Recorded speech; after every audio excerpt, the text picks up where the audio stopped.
Hey everyone, and welcome to another Anark live stream. Here's to hoping I got everything set up correctly and that everybody can hear me. So I am going to start spreading the link around for the live stream. Appreciate everybody who is tuning in. Lorenzo is meowing a lot. I don't know what he's meowing about. He's just been meowing constantly for the last 2 days. And nothing seems to make him happy. But we'll see if he is a little goblin today. You gonna be a little goblin, baby? I think he might be a little goblin. It's quite possible. So, hello to those of you who have showed up very early, or those of you who are watching on the VOD afterwards. Let's see here. We're gonna do this. Badoop, badoop. There we go. Publish, confirm. There we go. Putting in all the different places. All the places. All the places. Okay, give me just a second.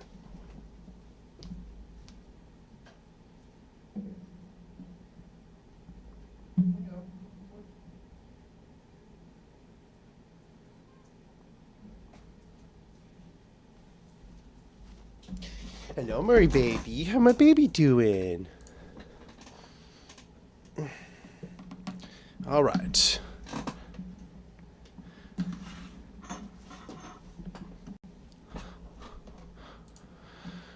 All right, navigating back. There we go. Logan, you're about to go to bed, huh? Yeah, you hear a cat. Lorenzo is meowing basically nonstop. I do not know why he is meowing nonstop. I really couldn't tell you. But he absolutely is. He's been meowing nonstop for like 2 days. And I think he probably does need to go to the doctor, but I have not been able to get a free moment to take him yet. So he is currently clawing the carpet as we speak.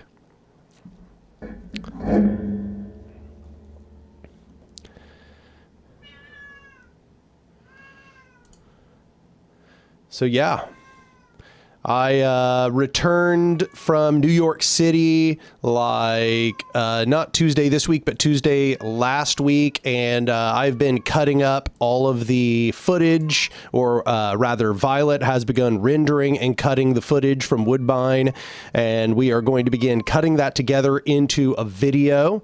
That is basically going to be a video talking about me going to New York City, but then also some footage of the short speech that I gave at Woodbine. And it was a dual power gathering of sorts. It is...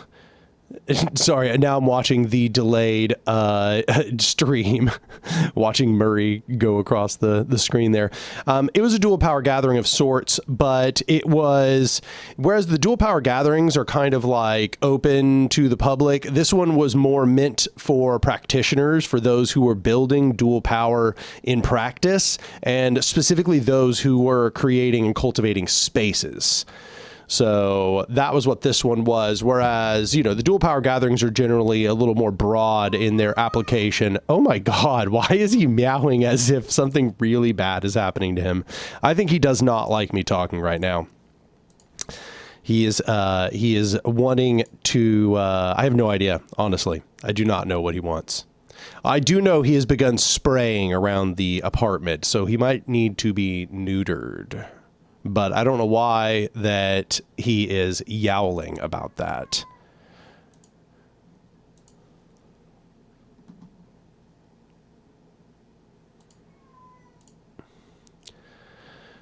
All right. So yeah, how old is he? I think he's only like just over a year-ish, like maybe a year and a half or something. Hey, Murray, sweetie. Hi, Murray, baby. Hey, don't use your claws on me. Put your claws in.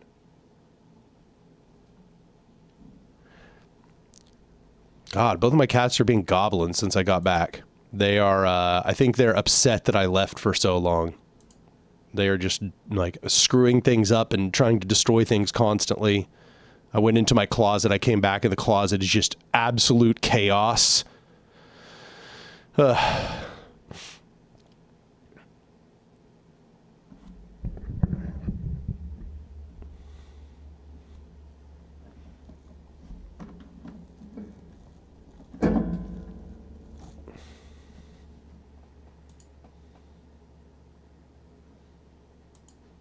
So yeah, how's everybody doing today? Have I played the Mass Effect games? No, I've seen other people play them though.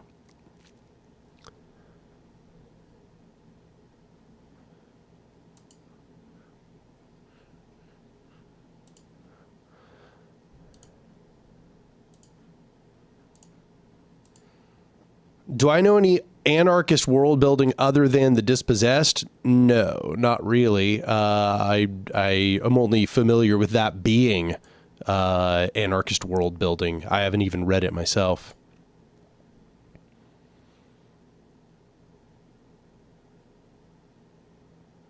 Interesting. There's actually now like a formal option to do a Q&A. Let's see. Let's Anark Q&A. What happens if I do this? Ask me anything. Start Q&A. I do not understand how this actually works. Oh, there's like another tab that y'all can go to, I suppose. It says select a question. Okay. Interesting. Huh. Okay. Well, I mean, maybe y'all can access that now. There might be like an ask me anything, like an actual question section now.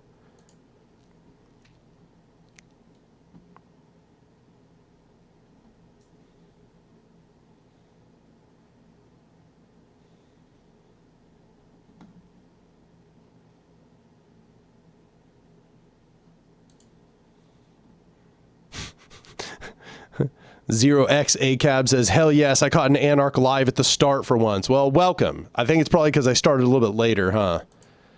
So I guess other news is that I will be actually doing live streams more often. I am now planning to do them every other week, which means some months I will be doing them twice a month, and then some months I'll actually be doing them 3 times a month because, you know, some months there are 5 Fridays. So I'll keep doing them on Friday, generally in the afternoon as well.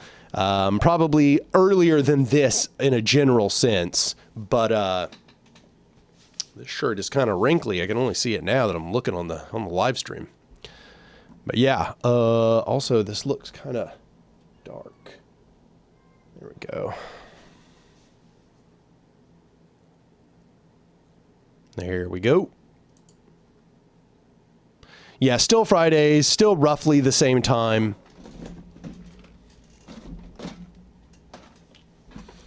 Here, let's try to adjust this. This seems too dark. That seems better, I think. Although it is very, very pink.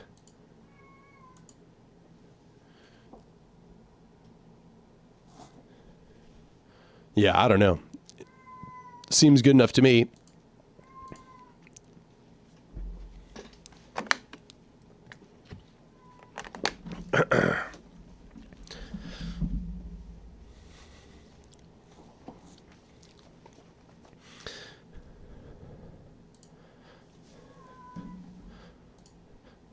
I have got to get a taller chair. This, if I sit at the chair with my arm down my side, this is the posture I have to put my hand up here. So, and then if I do this, then I spend the entire live stream with my arm up like this, which I guess isn't so bad. Anyway, so drinking the entire gallon, yes, I drink an entire gallon every single day. So just a note that between these 2 live streams, I've released my most recent piece, which is The House is on Fire. And as with all the video essays never do that great. But if you want to support me doing video essays and want to make sure I can continue doing the video essays, even though they don't do that well in the algorithm, then you should go over there and watch it. or you should go over to my Patreon and become a patron. And I guess reward me for the fact that I continue foolishly doing video essays, even though the algorithm does not want them and people just want 5-minute stream clips, apparently. So if you're still here for my video essays, I appreciate you, because that's my actual passion on the channel.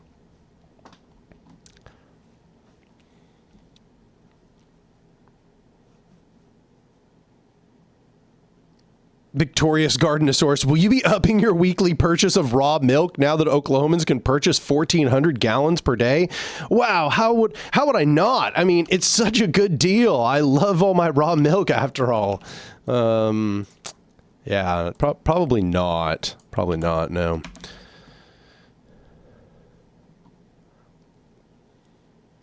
Clatari says video essays much greater than 5-minute stream clips. Well, I'm glad you agree. I guess the algorithm doesn't agree.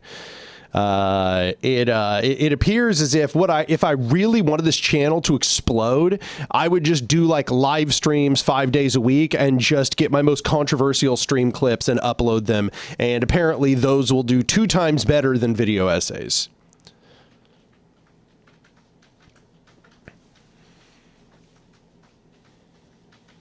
YouTube algo oligarchs are like, Anark, please, more drama with Leninists, please give blood. Yeah, no, it's real. Yeah, it's like everybody wants drama tube, it seems like. It seems like that's what pulls people's attention, is drama tube and slop tube. They just want slop reaction videos. It's really sad.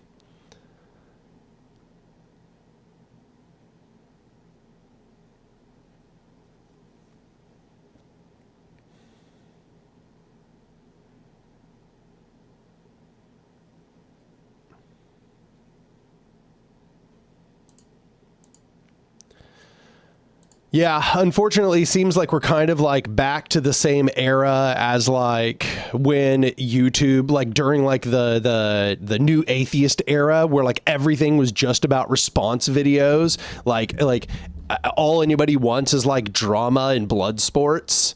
And I don't really intend to engage in that. Like, I will do response videos from time to time, but I'm going to attempt to make those like theory videos instead. So yeah, hopefully that is able to actually be a viable method to continue doing a YouTube channel. But at the moment, because I've been refusing to give into those perverse incentives, the channel has been growing a lot slower because it seems like that's exactly what people want. Oh, there he went. Just, he's going crazy. He's just running around.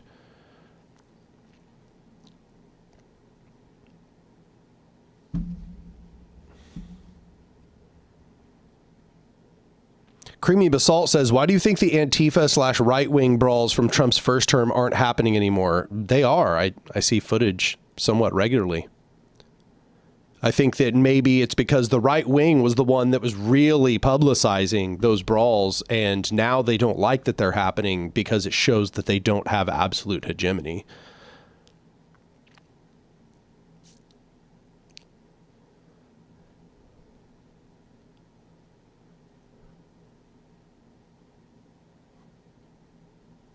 Chaotic Franz says, bit of a weird question, but do you have any advice for someone trying to leave a multi-year-long social isolation? I want to build a better world, but being around people feels awful. It really is just about like exposing yourself to it little by little. It's like you're going to have to do exposure therapy. And little by little, it will become less awful. Like, part of the reason why I suspect that it feels awful is because it feels awkward and you're not sure what to say and you're not sure how to conversate and how to relate. Well, that's something that gets easier the longer you do it. So it is a skill that can be cultivated, and I highly recommend you do cultivate it, because your life will be a lot better if you do not socially isolate. There will be difficulties that will be involved in that, but I still recommend that you take the effort to get outside of that comfort zone, get outside of your isolation, get out into the world, because that is where you're going to develop most of your most important connections with other people.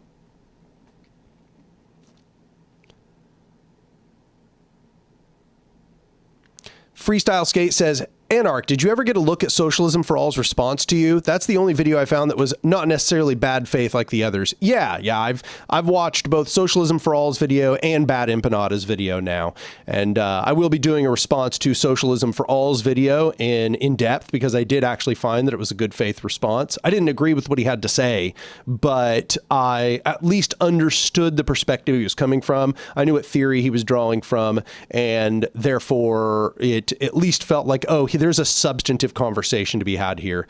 The Bad Empanada video, it just really seemed like he didn't understand any of the basics of the conversation. It seems like it's going to be mostly me educating him in the response video, and that's fine. I'm probably going to use it as an educative opportunity for people who watch the video, but it was not a very serious response. It was mostly him not knowing what he was talking about, not even making an attempt to understand what I was saying, which is not shocking because he's not really a good faith interlocutor, but that's fine. I'm going to use it as an opportunity to educate people. As for the Charlatix video, people have already told me that it was kind of similarly like bad faith and low substance, like the Bad Empanada video. And it's like 2.5 hours long. So I don't know if I'm going to put in the effort to watch a 2.5 hour long ramble where he doesn't really say very much. And I will say that like I watched like the first like 10 minutes and did not find that it was very substantive. That might change. I might change my mind, but I've already begun drafting a response to Socialism for All. The response is, I would say, mostly written at this point, but I'm trying to decide whether I'm going to split up my response to Socialism for All and my response to Bad Empanada, or whether I'm just going to combine them into one video. So that's kind of where I'm at right now. I am going to thoroughly rebut all of the disagreements, all the arguments that they both make, and I am trying to determine to what degree that I can kind of class their arguments in together, or whether they need to be kind of addressed on their own as singular individuals. Right now, I'm kind of the feeling that they can be addressed alone as singular individuals. Probably start by addressing Socialism for All because he actually had like a substantive response. And then after we've got all of the cards on the table, we will see why Bad Empanada's response was so low substance. That's my plan to respond. So, yeah.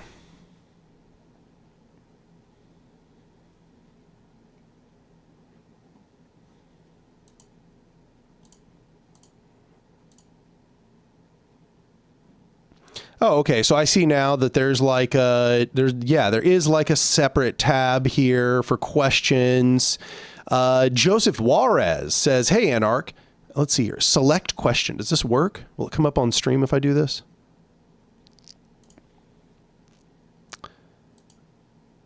Maybe. I can't quite tell. Yeah, I don't know. Doesn't look like it. Doesn't look like it pops up on stream. Anyway, Joseph Juarez says, "Hey, Anark, I recently came across Frantz Fanon. What do you think of his work? Thanks, and have a great weekend." I love Frantz Fanon's work. I read 2 of his books. I read Wretched of the Earth, and I read Black Skin, White Masks. In fact, I did a collaboration with a Radical Reviewer and about Wretched of the Earth. So if you want to see like my takes on Wretched of the Earth, you should go watch that video that I did with Radical Reviewer. I've actually been thinking about maybe uploading that onto my channel just as some extra content. That's actually one of the only videos that I have collaborated on somebody with that has not gone up on my channel. So that might be something that I upload here in not too long.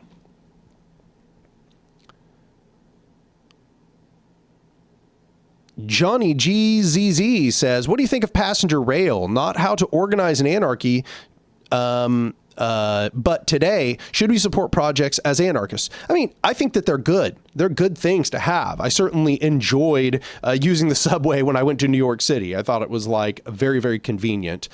That being said, I think as you're noticing, this is a qualitatively different question than how would we organize it in an anarchist society, in which case I would just point people to after the revolution. But I think that right now, it's a benefit to have those things in society. We should want those things to be developed, and we should want to see them be used by large numbers of people. Val Economics says, how's Cooperation Tulsa going? It's going great. Cooperation Tulsa is the most successful it's ever been. We have the most connections with our community. We have the largest core that we've ever had in the organization. We have the largest number of assets. We have the largest income we've ever had. Cooperation Tulsa is constantly getting bigger and better all the time. And there is more interest than there has ever been for Cooperation Tulsa. So it's going phenomenally well. And yeah, I mean, I was invited to Woodbine partially because of the success of Cooperation Tulsa. So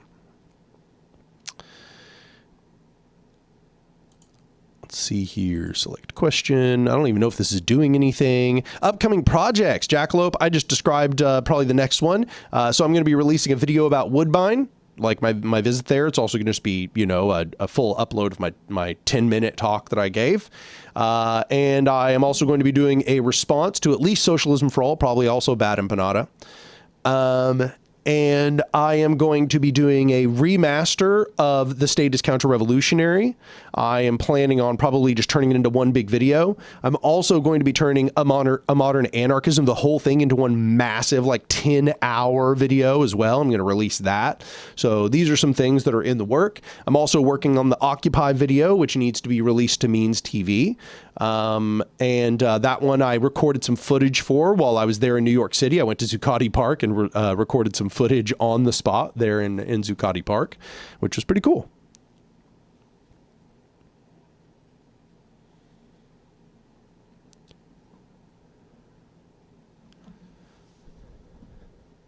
So let's see here.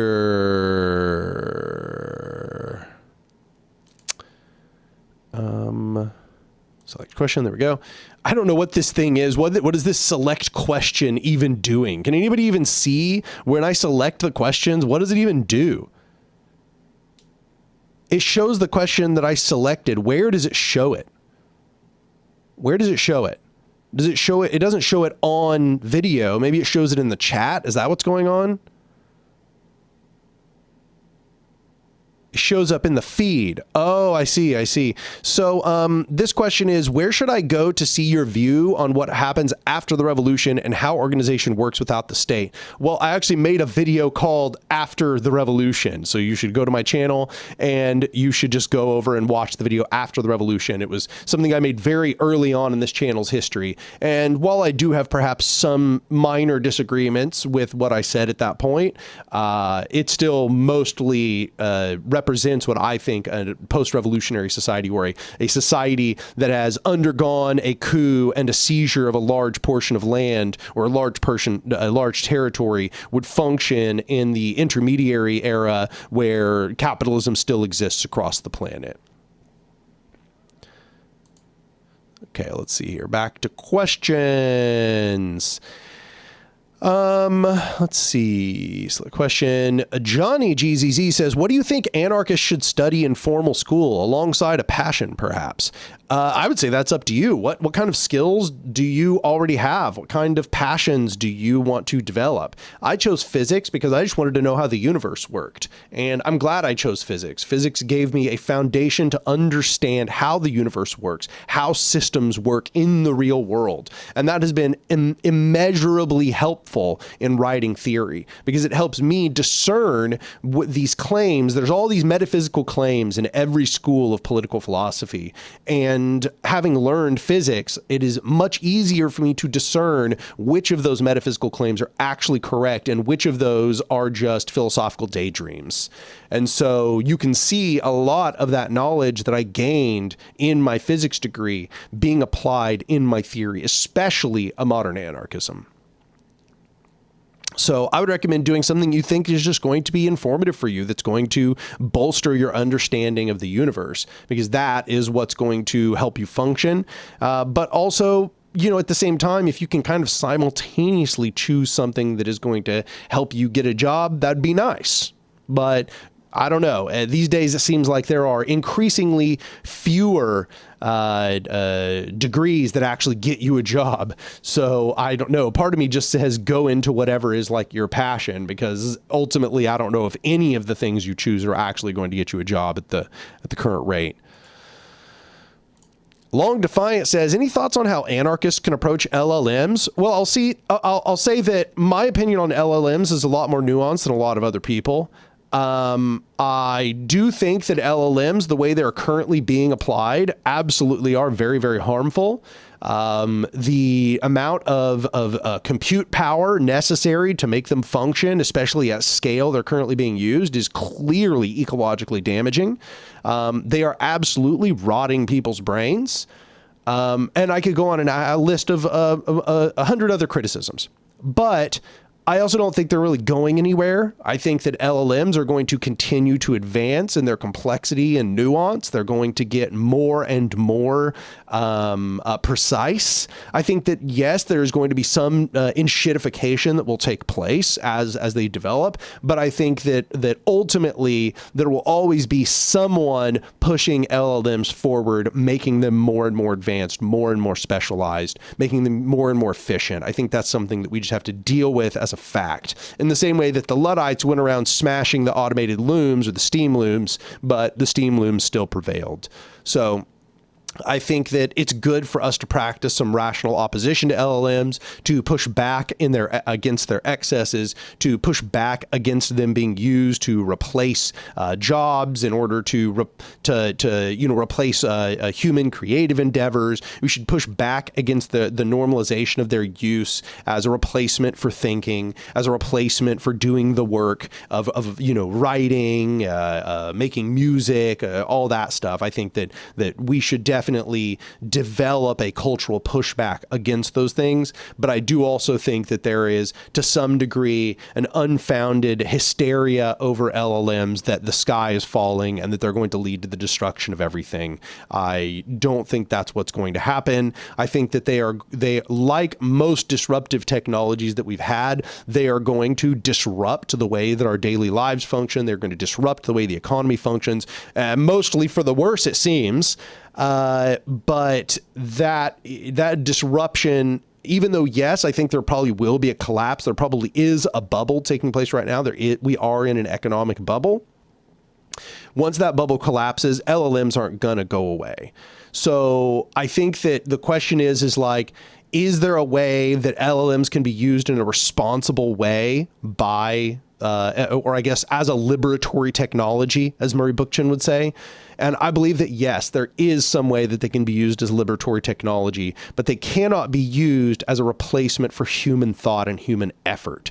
So if you're using them to write essays for you, do not use them to write essays for you. Do not use them to make art for you. Do not use them to do your thinking for you. I think that they should be used like an assistant if there is any purpose for them. Let them just do menial tasks. Who cares if you use an LLM to write a cover letter? That's not relevant. But don't have it write an essay. Don't have it do all of your research for you. Don't trust everything it tells you. That's very, very dangerous. They're wrong all the time. Don't have them, be the intermediary for you to learn everything. I tutor a lot of students, and I tutor students in science and math, and the LLMs lead them wrong a lot. And sometimes they're like, well, the LLM said blah, blah, blah. And I'm like, well, it's not correct. That's incorrect. And I recommend you stop using LLMs for this purpose. You need to learn from the teacher's notes. You need to seek out resources. You need to try to figure these things out on your own.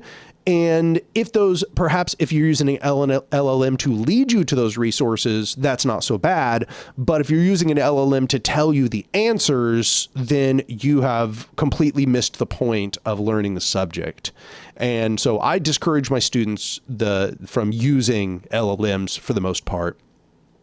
And once again, I think that the use of an LLM is to do menial labor, if there is any use. And, I can understand people having pushback against that. But if there is any use for LLMs, it is to do menial labor that we don't want to do. I don't give a shit if you use an LLM to write a cover letter or to create a resume or a PowerPoint presentation that about material that already exists or something. Like, you wrote an essay and then you want to use it to summarize your essay or something, like things like that. It doesn't, it's not a big deal. But even then, even in those occasions, you need to proof check it very thoroughly, because they hallucinate still all the time and they're being shitified every single day. So, yeah. Let's see here. Somebody said, any opinions on androism turning to mutualism lately? This turn has kind of been happening for a long time, ever since his video Organizing Anarchy. I think this was like the first time that people noticed he was making this turn towards mutualism. And at that time, there was like kind of a big uproar, I guess you would say. People, certainly in my sphere, were very upset about it. I had a bunch of private conversations with Andrewism about it. Ultimately, none of that ended up being productive. So I don't really rehash it at this point because it wasn't productive. And I still like Andrewism and think that if people get something out of his channel, that's good. So yeah, I don't really have any desire to start a beef with Andrewism or to have big public criticisms of him or something. So next question. What do you think about sociocracy? Good governance for anarchists? Tensions? Sociocracy might as well be an anarchistic or an anarchic organizational style. I read through, Sociocracy for All, I think is what it's called, or something like that. What is it called? Let me see here. Sociocracy book. Is it Sociocracy for All? Might be.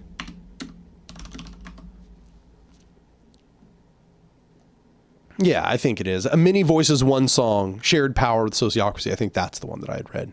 And it was good. I mean, I mostly agreed with everything that the book had to say. I'm not sure I agree with them saying that you can have like temporary hierarchy and that is a healthy impulse. I don't think it is. But I don't think that what they're describing as a hierarchy really is a hierarchy, because it is always revocable. The mandate is determined by the scope of the people within the organization. So yeah, I think sociocracy is good. And if there are large groups that are willing to take on sociocracy, and they wouldn't have absorbed anarchism because of the name anarchism, but they'll absorb sociocracy because it's not called anarchism. I don't really care. I don't care what people call a thing. I just care about whether they're taking on horizontal modes of social management. And sociocracy seems like, for the most part, a horizontal mode of social management. So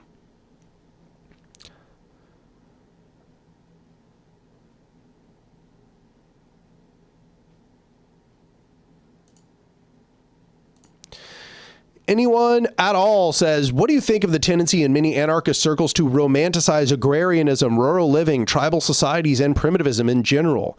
Some of it is understandable, because in a lot of these examples, people were living in a more egalitarian manner. These were conditions where many different modes of living could prevail. You could have hierarchical societies, you could have horizontal societies, you could have mixtures, you could have horizontal societies in urban areas, you could have horizontal societies in like tribal wandering situations, nomadic situations. You could have like kind of all these different mixtures of social arrangements. And so it's understandable how anarchists would look at that and say, wow, there's something about that I want to emulate. However, I think the problem is that though we're never going to be able to reproduce, we're never going to be able to reproduce those social arrangements, because technology never just disappears. The knowledge for technology never just disappears. And I think that it's important that we as anarchists are looking forward, knowing that we are trying to create a technological future, and we're trying to understand how we can integrate technology as something that is part of our movements, something that we use in our movements in order to empower ourselves and others, and that we are always asking ourselves how these can be used in such a way that they are ecological to the maximum degree possible, and that they empower the people and do not concentrate power in the hands of just a few. So I am not a primitivist. I do not romanticize agrarian societies. I do not romanticize rural living. But I will say that there are elements in these societies which we have lost much to our detriment. And those are being closer to nature in a general sense, trying to establish cycles of living that are ecological, that are not ecologically destructive, developing relationships with the ecology that are more like an actual relationship and not like just seeing the ecology as a resource to be extracted from. Those are all positive things that we see occurring a lot more in the examples that you just listed there. So it's understandable how many horizontalists in general look to those conditions and see those as having many admirable traits, because they do have many admirable traits. However, I just do not believe in the concept that we are ever going to return fully to any such society, any such agrarian society. Rural conditions will probably always prevail in some places on Earth, but in general, we have to recognize that technology will continue to move forward, that urbanization is not something that is ever going to stop per se, that at most we might see decentralization of urban areas. We might see the creation of lower scale or lower profile urban settings, but I am very doubtful that we are ever going to see the end of urbanization and the reproduction of some sort of modern, fully agrarian society, or the complete reproduction of, the open format where all forms of society can just prevail side by side. I think that we have to proceed forward in a deliberate fashion in producing a horizontal society that positively integrates technology.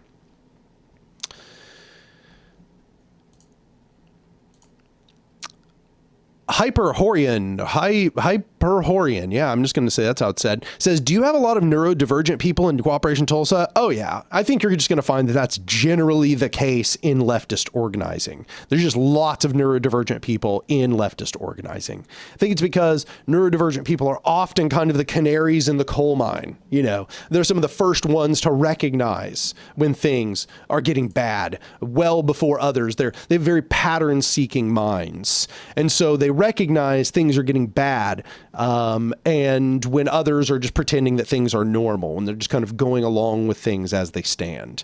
And so neurodivergent people also develop hyperfixations a lot of the time, and those hyperfixations can be political in nature. They can be political and philosophical in nature. And so, it's very likely that they'll be drawn to these sorts of organizations where that hyperfixation is something that's being really played out in a real world sense.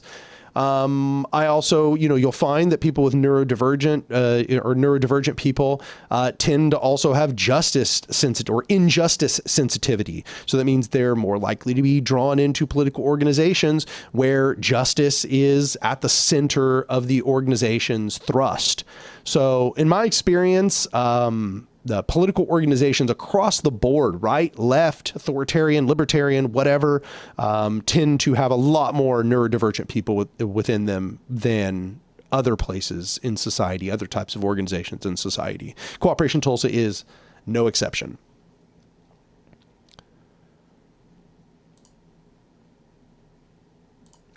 Something 1600 says, will you be covering new instances of workers' control being suppressed in your remaster of the state is counter-revolutionary, like the Hungarian Revolution of 1956 or the Sablin Mutiny? I am undecided on that. I've actually been thinking about doing that, but I will say that is a lot of work, and part of me just wants to kind of like compile the original video as one big long video, or the original video series. But if I do that, if I include these new examples, then that adds a huge amount of effort to the remaster. But I should say, I've already begun drafting a sort of manuscript or a complete version of the state is counter-revolutionary. And it will probably include, for example, Cuba, it would probably have Yugoslavia, and it might have Chile. I think those would be the ones that I would really look at. If I were to include some extra ones, I would include Cuba, Yugoslavia, and Chile, because I think these give us some kind of instructive differences. You know, I think each of them has some unique features that aren't seen in like the USSR and Maoist China. And so if I were to do it, those are probably the three I would add in, because I think that those are also the ones that people like. People have asked me the most about Cuba and have asked to include Cuba the most. Somebody's also kind of done the state is counter-revolutionary essay about Cuba, which I would dig up and I would probably source very heavily. Chile, I've read a ton about Chile already. Yugoslavia is the one I would have to do more kind of deliberate research about. So it's possible, but that would also delay the re-release of the state is counter-revolutionary by a large amount. So.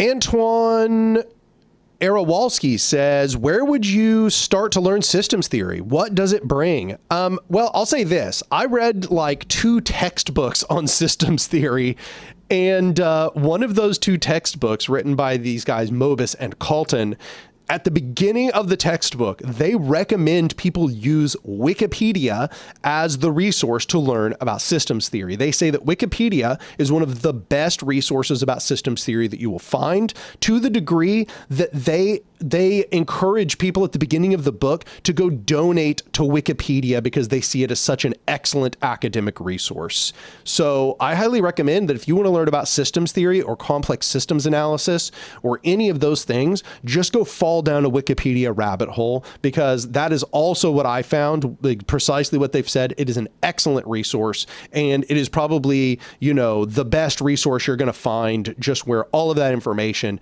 has been agglomerated in a way that is like really easy to understand, very educative.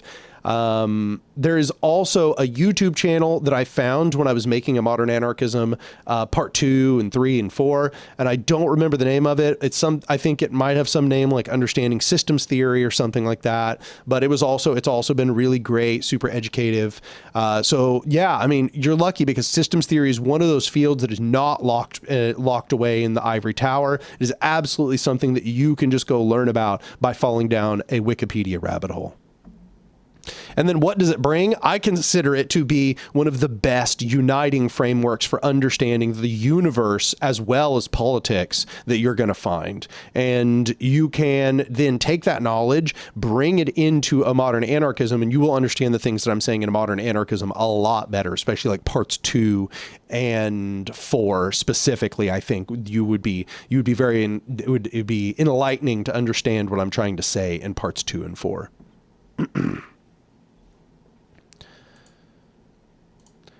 IceDragon865 says, how do you remain hopeful when you see the left move backwards in real time as of late? I've been seeing less and less intersectionality on the left, and it's making me lose hope for the left.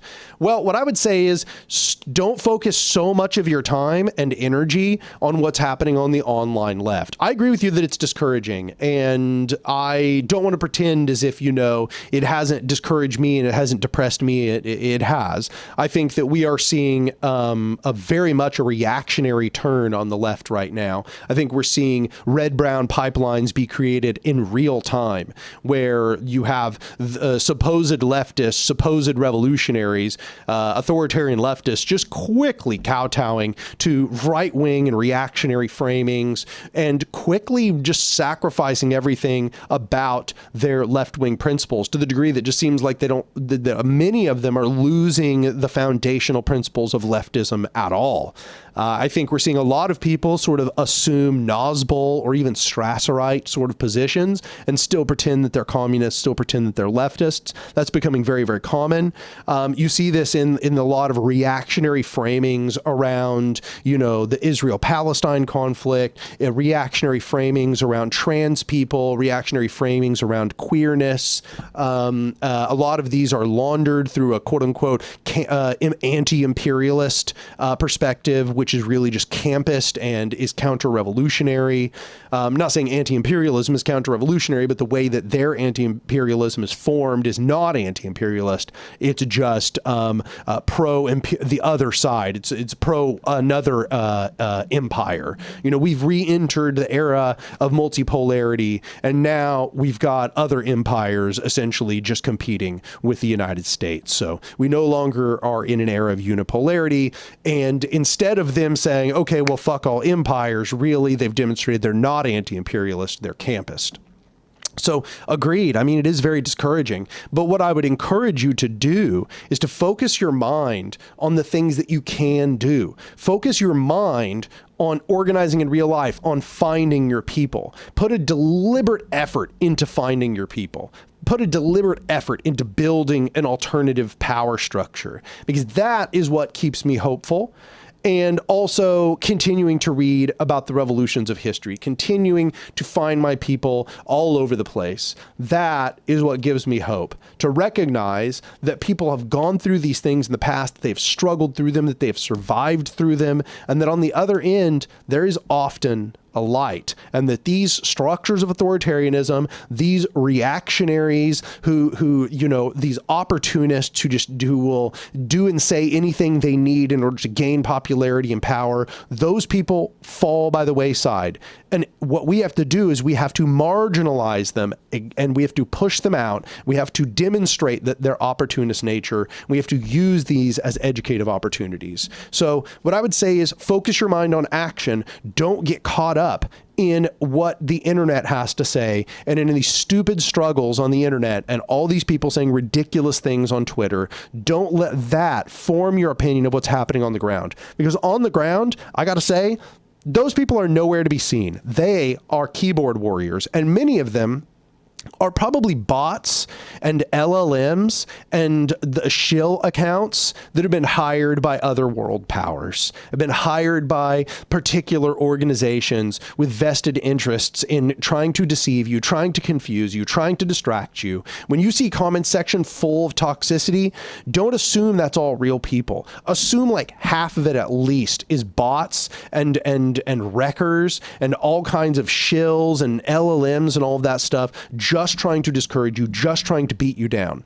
Okay. And if that is discouraging, then you need to stop engaging with those places so much, or you need, if you have the mental wherewithal, you need to push back in those spaces. You need to wade in there and do combat with them. But I recommend that if you're already feeling hopeless, that's probably not going to help you feel less hopeless. I would recommend, if you're trying to rekindle that hope, that you get back out into the world and act. Okay? Because hope is a function of action. Hope is something that is cultivated by action. So that's what I would recommend. And go watch my video essay, Hope, because maybe it'll kind of get you back on that track.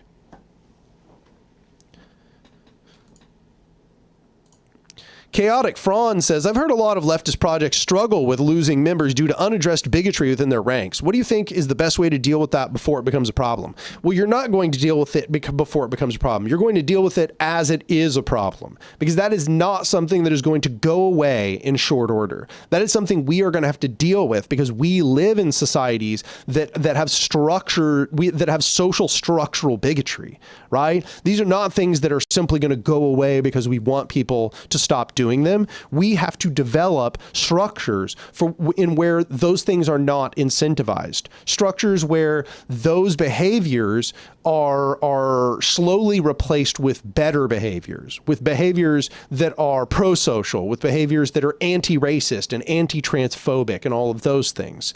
We have to develop social structures that disincentivize that. And that's not easy. I think one thing we do is we have to go into these spaces with a recognition that we are going to be disappointed in people's inability to completely abandon or completely get rid of those perspectives. I think that we have to recognize that people are in the process of getting better. People aren't just gonna be better. Nobody is perfect on everything. Everybody is wrong about something. Everybody's still got uninspected biases. Just everybody. Don't put it past anybody that there is not some subject where when you bring it up, they're not gonna be full of shit, or that they're not just gonna have some kind of reactionary reactive or self-defensive perspective that they haven't inspected yet.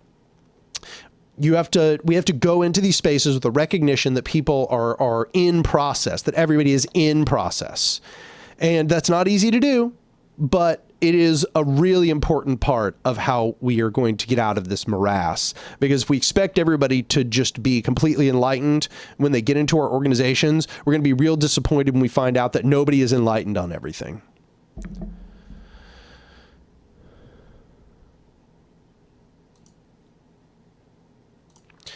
Legend Link says, hey, I'm trying to organize my university, but almost every radical student org is ML or MLM. Any advice for organizing in a space saturated by MLs? I'm trying to create an ANCOM counterweight. Well, I would recommend don't integrate with those organizations. It might seem very tempting because it seems like they're like hegemonic or whatever. I would recommend trying to just get the word out about that you're trying to create an alternative organization. Put up flyers that are basically like invitations to a meeting to develop some kind of horizontalist group. I don't know if you want to use maybe an anarchist reading club or a book club or a reading group or something, but this is often a very good way to pull people in and to find your allies. Also look and see if there's a Food Not Bombs perhaps in town. That's also a good way to meet people who are more anarchist or horizontalist leaning.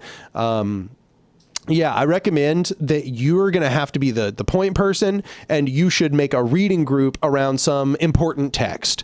And if you want, you could make it very introductory, or you could make it dense theory. It's really up to you. But yeah, that's what I recommend. Choose a text that you think is going to be a good one to pull in a bunch of people that is an anarchist theory text, and make it kind of like explicitly that is an anarchist reading group. Or if you don't want to do that, make it a quote unquote horizontalist reading group or a libertarian socialist reading group. But I would like to highly discourage you from like going and being part of those authoritarian leftist groups, because all they're going to try to do is brainwash you. They're going to try to pull you in slowly by appealing to your previous biases until you forget about all of your principles. That's their entire grooming strategy.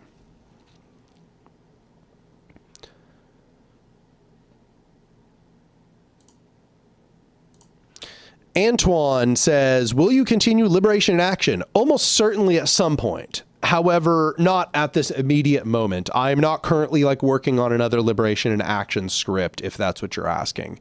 But at some point, I absolutely will make another Liberation in Action video. And I'll probably make numerous more Liberation in Action videos. But at the moment, that is not something that I'm doing.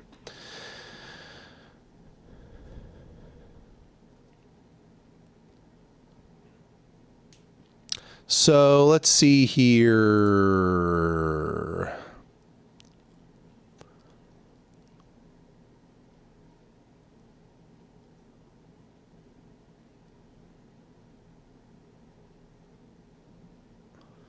So I'm looking over back at the live chat. I've just been looking at the questions part here at this entire time.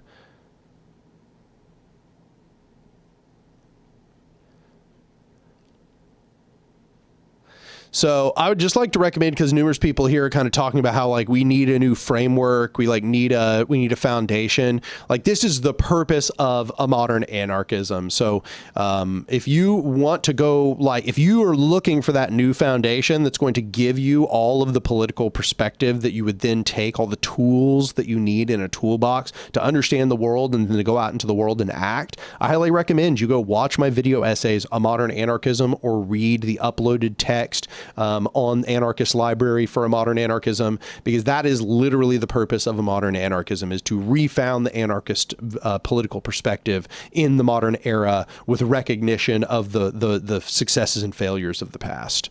So, yeah.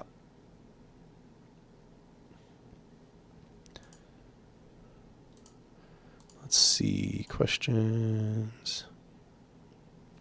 That's weird. I see questions in the main chat that haven't been put over here into the question section, but I'll answer one that I see here. Let's see. Where was it? Huesos says, does it ever cause you dismay to see so many anarchists online react so negatively towards your organizational ideas, referring to you as not quite anarchist, etc.? Yeah, no, I mean, it's sad, but it's also something that I have diagnosed as a problem for a while. Like, of course, they're going to use me as a scapegoat, but that's because I went on the offensive, like criticizing anti-organizationalism and talking about how like purely individualist anarchism was ineffective. And they responded badly as an echo chamber. The individualist anarchists and the anti-organizationalist anarchists essentially carried out a smear campaign on me, almost like a coordinated smear campaign, where they just tried to make me out to be somebody I wasn't, and tried to use a bunch of cherry-picked screenshots to make me look like I was so evil, when the context of every cherry-picked screenshot essentially absolves me and proves my point. And that is them being defensive because they know my criticisms are correct. They're trying to distract from my criticisms by character assassination. And none of these people that I've ever seen are actually engaging with anything that I say in my work. They are approaching my work essentially as authoritarian leftists do, where they've developed an opinion before they ever consume it, so they never consume it, and then therefore their critiques are empty critiques. And unfortunately for them, it does not go the opposite direction. I read their works. I read the authoritarian leftist works, and I criticized it and wrote entire video essays where I criticized it. And I read individualist, anarchist, and egoist works, and I made deep critiques of those as well. So yeah, it's distressing, but also, once again, I just want to bring everybody's mind back to the fact the internet is real people, but action takes place in the real world. And in the real world, what you're going to find is those people are not very prevalent and don't really have that much influence and aren't doing almost anything. Those individualist ideas often silo them away from the real movement. And those people are often the extent of what they do is just blocking up in protests. Street politics are fine, but insufficient. And it's distressing, but social anarchism is slowly growing and individualist anarchism is slowly waning. So I think that a lot of them lashing out at me is that their part of the movement is dwindling and they're kind of in their death throes, and they see me as a threat. They see me as the person that's sort of the symbol of their section of the anarchist movement dwindling over time. And that's fine. Just as the authoritarian leftists have picked me out as like their ideological enemy and as being like a huge threat to them, I am a threat to them. I am somebody who is going to continue critiquing them. I am going to continue producing theory that is an alternative to their perspectives. Absolutely. If my work prevails, their ideas will be diminished. And so they understand me, recognize me as an existential threat, and they have to lie about me because they can't actually respond to my criticisms. They don't actually have a substantive response to any of my criticisms. All they have is straw mans and distortions and cherry-picked screenshots and stuff. So it's sad, but I focus my mind on the real world and producing theory and analysis. And so they can get upset, but I am not like so internet brained that they form my understanding of the world. And I'm not going to concede to their false understandings just because they carried out a smear campaign.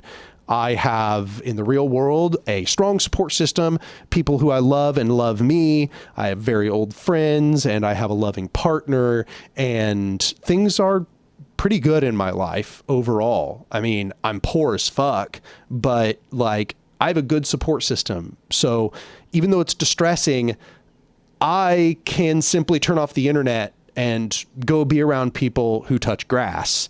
And a lot of these people don't touch grass. So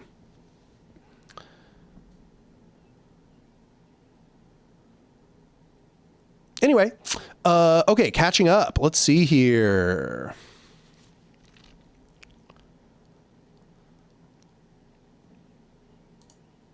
Okay, back to the questions section.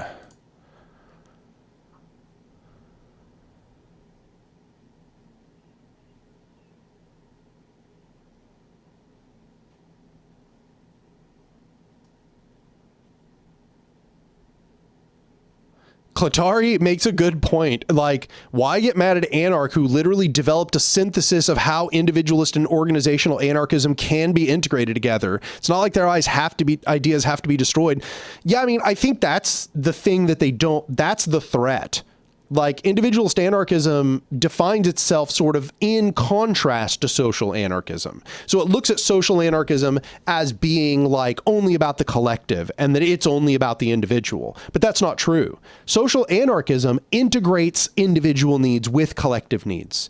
It has a focus on the individual and their autonomy, as well as the collective and its autonomy, and that these two are in a feedback cycle with one another, whereas the individualist anarchists need it to only be one. So social anarchism is by its very nature a threat to individualist anarchism because they don't want a synthesis. They instead want it to only be about the individual. And every time you see somebody say, like, it's not just about the individual, it's about the individual and the collective, they don't know, but that's the social anarchist position. They are not an individualist anarchist if that's what they believe. They're a social anarchist. Social anarchism is the one that believes that it is both the individual and society that have to be in feedback with one another. The individualist position is that it is only about the individual and the individual's autonomy and their freedom from all constraints. So if you do not believe that the individual is the only important actor and that society is a spook and so on, you're not an individualist anarchist. If you believe that it is about the individual and society, you're actually a social anarchist, and you just don't understand what the actual theoretical constructs at hand are.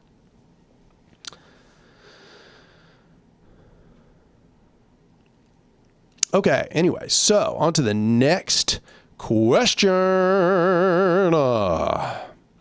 Next question. What was the last one I saw here? Let's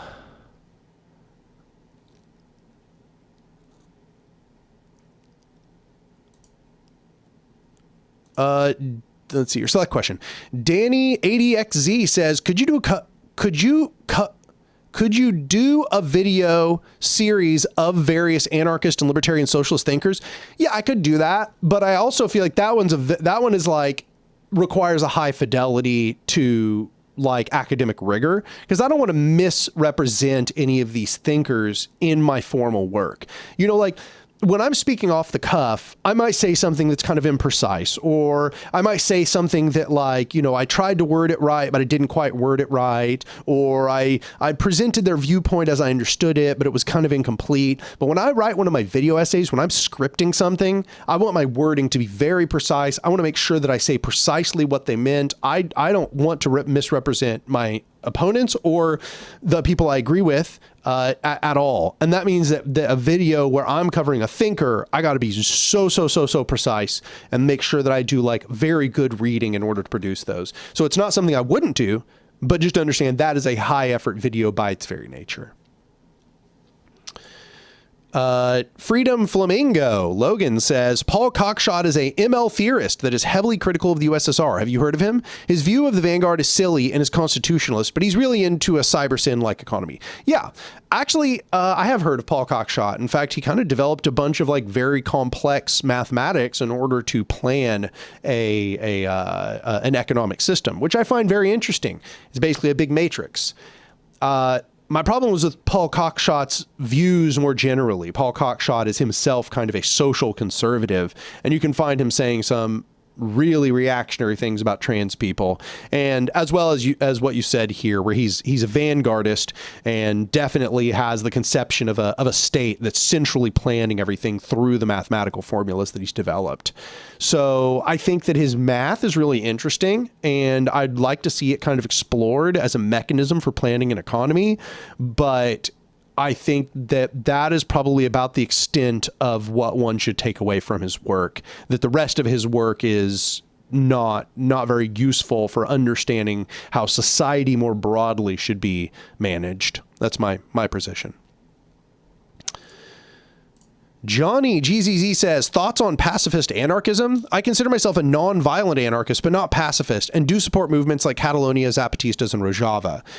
I have heard so many kind of competing ideas about what pacifist anarchism is, where I've heard people that are like, I'm a pacifist, but I believe in self-defense. And it's like, okay, well, self-defense, entails that we could undergo like a revolutionary juncture. So at that point, it becomes a question of, okay, well, in what way does your pacifist anarchism differ from like a revolutionary anarchism? Like, what is it that you would actually disagree with? Like what is not circumscribed by self-defense within that perspective? And that's something that I found kind of confusing when I've interacted with like pacifist or even non-violent anarchists. If what is meant is that they don't believe that violence should be used in the process, well, I disagree. I think that self-defense entails the need to be able to do violence. But if what is meant is just that all violence should be done in self-defense, then sure, okay. I mean, I agree with that. So I don't know. It's a little bit of a peculiar distinction in that in practice, most pacifist anarchists that I've met have not been pacifist in the broader sense. Like, they don't think that you're allowed to carry out a revolution through armed force. They just think that you're only allowed to do that in a defensive capacity once you are able to kind of overthrow the bourgeois in a more casual sense when they attack you.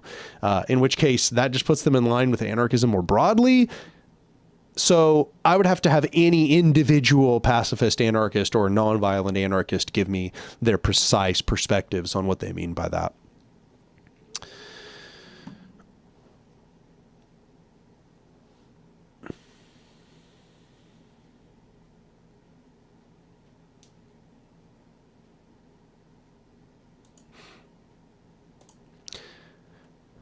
Hyperhorian says, yeah, I'm neurodivergent myself and once even hyperfixated on your videos and watched for hours straight, lol. I'll be organizing a reading circle for leftists in the local neurodivergent community. Any advice?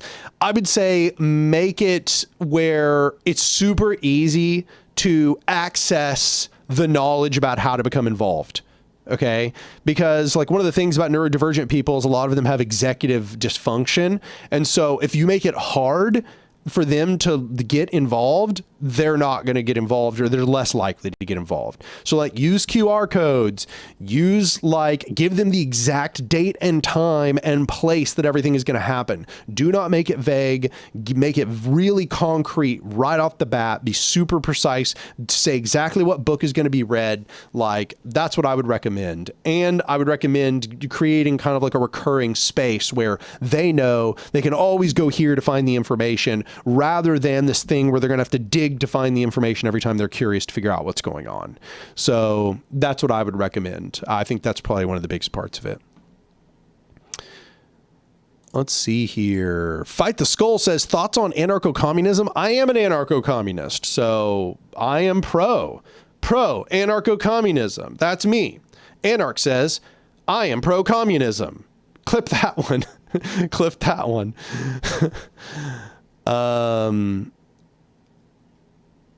Let's see here. Does that help?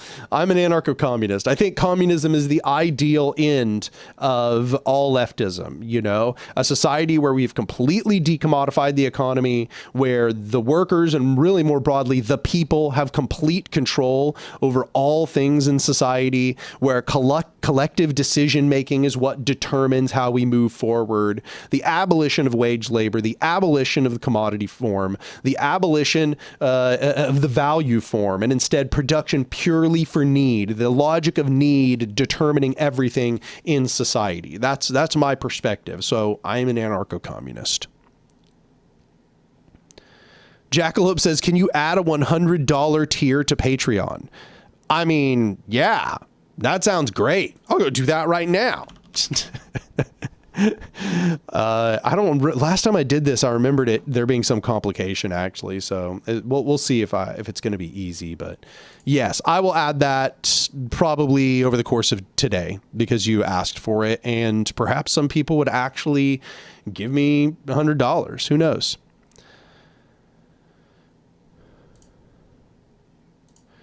Anyone at all says, how could an anarchist international revolution be organized? I highly recommend that you consume a Modern Anarchism Part 3 and 4, because that's pretty much exactly the question that they are attempting to answer. Part 3 is literally like the flow chart of revolution. How does it proceed from here to there? And then part 4 is basically like, how would you like structurally organize the organizations at hand? So I highly recommend that you go consume those.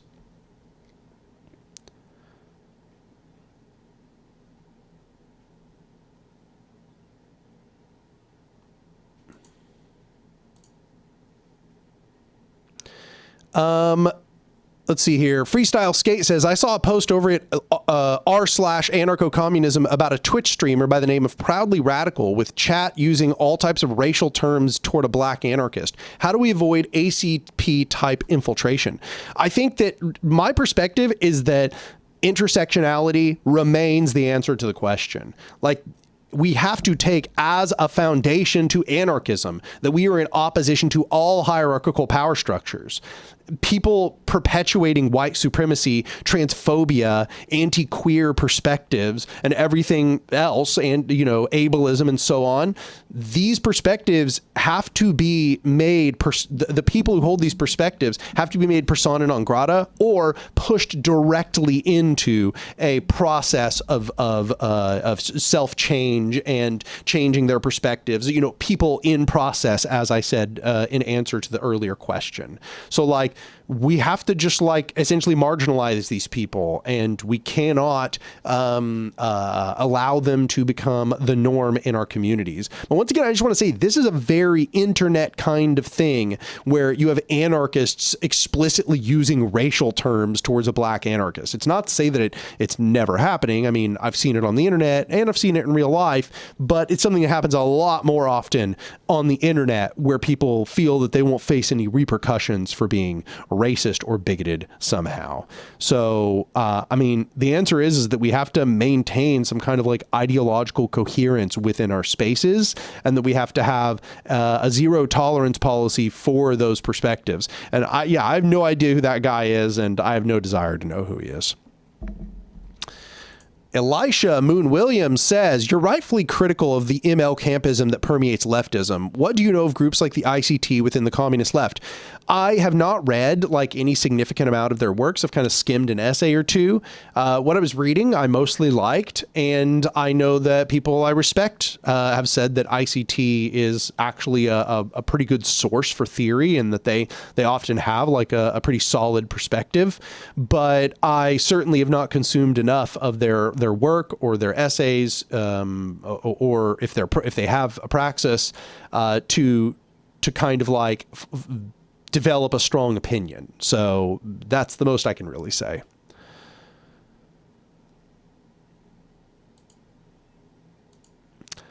More FU says, what do you think of James C. Scott's work? I utilize seeing like a state in my work. So you can see me using the state as in the state as counter-revolutionary, and in a modern anarchism, I cite James C. Scott directly. So you should go consume those essays, either as videos or as written essays.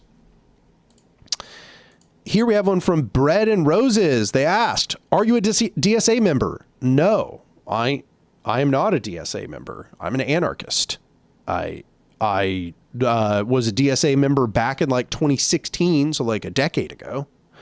But no, I'm not a DSA member. We don't even have like an active, like our DSA chapter is like not very active here and hasn't been for a long time. So it's really weird. People have said that I'm in the DSA. Very odd. Very odd. I don't know why people would think I was in the DSA. Nice. I caught up with the questions. I did it. Got 112 people watching. Nice, nice, nice.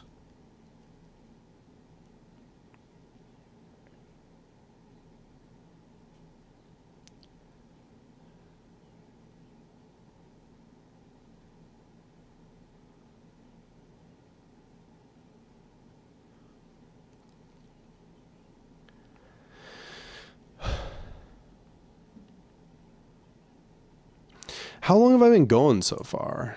I've been going for, okay, about an hour and 13 minutes.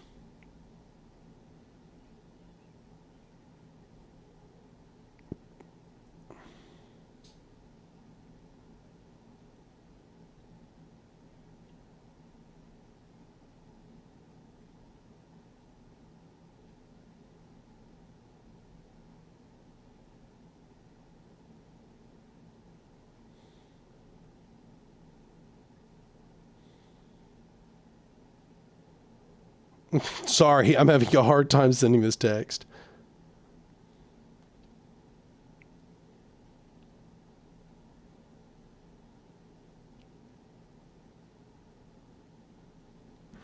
All right, there we go. Okay, anyway, sorry about that. Oh, cool. We got some donations in the meantime. For one from Victorious Gardenosaurus for $20, and all they said was, with love. I appreciate that. Yeah, that's pretty generous of you. I appreciate it. Another one from Black Anarchist for $5. He says, hey, Anark, as a physics nerd, have you read the book Dismantling the Master's Clock on Race, Space, and Time by Rashida Phillips? I've not. I haven't heard of it either. That's kind of interesting. Dismantling the man. Let's see here. Quantum physics, racial justice, world-renowned artist. Interesting. Yeah, I'll read into it, see how I feel about that. I am very skeptical of people utilizing quantum mechanics in their arguments. It really doesn't matter what background they're coming from. There are so many false utilizations of quantum mechanics. People saying all kinds of things which aren't true, taking interpretations that are very armchair, that do not have a deep like a deep basis in the actual foundations of quantum mechanics.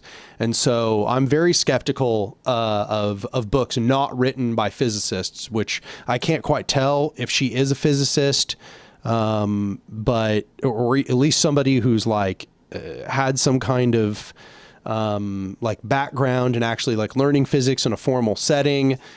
Quantum physics is an extremely challenging field, and it is routinely sort of distorted by people who have not had the background necessary to understand it. So I'll admit that I have some skepticism just like, reading the abstract here, but I'll look into it a little bit more and see how I feel about it. Got another donation for $20 from Melkor. Melkor says, the Twitter discourse recently shows how toxic the nationalism of even oppressed peoples is. Also, love from Silicon Valley. Well, glad to have you here. Yeah, no, agreed. I mean, I do think that I've become even more anti-nationalist seeing the outcome of how Israel, once the state representing an oppressed people they've become out and out completely fascist. And with that in mind, I don't know. I think that nationalism, under the conditions that you are, say, being occupied by a colonial oppressor, a national liberation struggle is understandable. If that's the only thing that's going to work, if that's the only thing that is going to get the colonizer out of your nation, I understand it. I get it. I'm not going to tell you, no, don't do it at all if that's the only thing that's going to work. If that's the only thing that people are going to rally behind, then I understand. But I do not think that it leads to liberation in the end. It leads to decolonization, perhaps, but not even really complete decolonization. Because what we find is that in almost every, really, I'm going to say every nationalization struggle or national liberation struggle that I've seen in practice, these national liberation struggles really just become state capitalism in the process. They just turn into capitalist struggles. And what they really do is they empower the national bourgeoisie in the process. This is one of the things I actually agree with Frantz Fanon about the most. He actually says this very thing. It's one of his criticisms of national liberation movements. But he takes that same perspective where he's like, yes, it is something that will lead to this problem, but it is preferable to having the fucking colonizer in your nation, oppressing you every single day, massacring your people, enslaving you, exploiting your labor. Like, the national bourgeois is preferable to a foreign oppressor. But I do not think that the national liberation struggle has any validity or value to those of us who are living in nations where we do not have, say, a foreign oppressor that, you know, our nation is the metropole, as you might say. We are the imperial core. Nations that are already capitalist, nations that have already moved past feudalism, nations that are not subject to colonization. It is not desirable to use nationalism to break out of those conditions. So, yeah.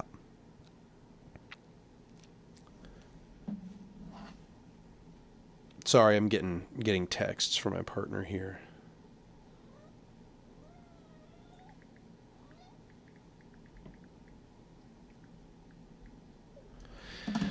All right, let's see here. Frosty doing me a solid. Yo, fellow chatters, please consider donating. That's very true. Yeah, no, I am definitely struggling financially. My previous car just died. So my car died in the middle of the street, and it was barely functioning, y'all. And I just dumped like, oh, no, baby, you can't put your head there. I'm sorry. I love you. I had just dumped a bunch of money into replacing the struts only like last year.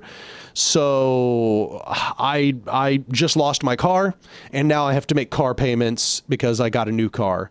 And to be fair, I have a decent situation. The person who I got it from is like somebody who, you know, I know through interpersonal connections. But I am now even more in the hole. I am going to have to pay these car payments every single month. And so, yeah, y'all becoming patrons at my Patreon is now so important. Please go over to my Patreon and become a patron. I'm also going to be doing, this is another reason why I'm going to be doing live streams very regularly. I'm going to be doing them every other week now. It's possible that if I need to, I might do them every single Friday. For the moment, I'm committing to every other week. So yeah, I mean, just consider going over to my Patreon and becoming a patron, or here on YouTube, becoming a member. These things are enormously helpful for me. Don't forget to interact with my videos. If you open one of my videos, please finish the video. That makes a huge difference to it being produced on, it being pushed on the algorithm. Is when you see one of the thumbnails for my video, click the video, watch it to the end. That's what gets you pushed in the algorithm. So, yep. Let's see here. Yeah, appreciate all the donations, everybody. Let's see. As they said, I hope you find a random car sell at $45 on a random street in Oklahoma. That'd be sweet. Melkor gave me another $20. He says, $20 for the war chest, boss. Damn, I didn't expect Melkor to be on my side. That's pretty sweet. I'll take it. I'll take it. Thank you, Melkor. Booty Broth says, does it adding it to watch later help? I actually don't know. Not sure. Yeah, but yeah, I have to pay car payments, and unfortunately the car is basically totaled. The old car is basically totaled, so I had to sell it for just a few $100s, and that few $100s just went straight into paying the principal on the new car, and getting by at the moment, but just barely. If I had any kind of major crisis, I'd probably be screwed. I don't know what I would do, to be honest. Project Psycho says, yo, Anark, would you ever do an update on your reading list series? 100%. In fact, I've been thinking about doing it. I've been thinking about redoing that series, or at least just going through and doing another iteration or another part in the series. Because I've read a lot of really cool books since I made that series. Booty Broth says, how do you like the new car? I mean, I'm happy to have a new car. I really lucked out on the new car. I got it for like relatively cheap, so I shouldn't be paying car payments for really too terribly long. But yeah, no, I'm so grateful. My friend, my close friend, right as the car broke down, their family was selling a car for way too cheap. And so I was able to get a great deal on a 2016 Chevy Spark and, or Chevy Sonic. Yeah. I forget which one it is, but yeah, no, I just got it. I've only had it for a matter of days. Here's to hoping I don't, that I keep it in good condition. Jackalope donated $20. He says, my payment on the Anarcho car tax. Thank y'all. I appreciate you. Project Psycho says, you should add indigenous anarchism to the list and shed some light on it. Yeah, the thing is so I've read indigenous anarchists' essays. Oh yeah, no, I could do the Robin Kimmerer, what's that one called? Oh yeah, Braiding Sweetgrass. I could put that one on there. Braiding Sweetgrass is so good. Braiding Sweetgrass honestly strikes me as like indigenous anarcho-communism. I don't know if y'all have read it, but it's really freaking good. I love it. Let's see here. Oh, the questions have not updated. That's weird. I don't know why it hasn't updated. Very odd. Okay, never mind. Let's see. We'll just select a random question then. There we go.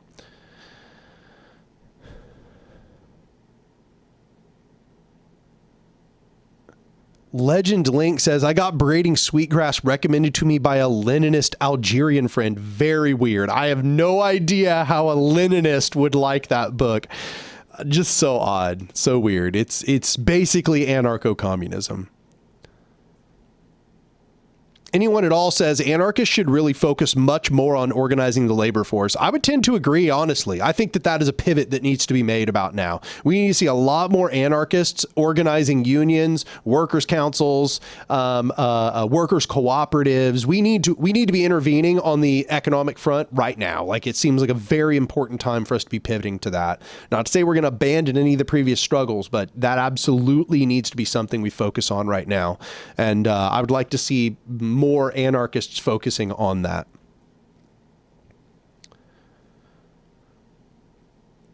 Johnny GZC says, are there no more Q&A questions? For some reason, the Q&A tab stopped refreshing.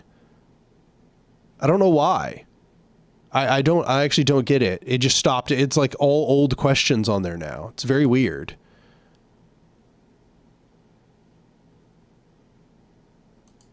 Yeah. What's that about?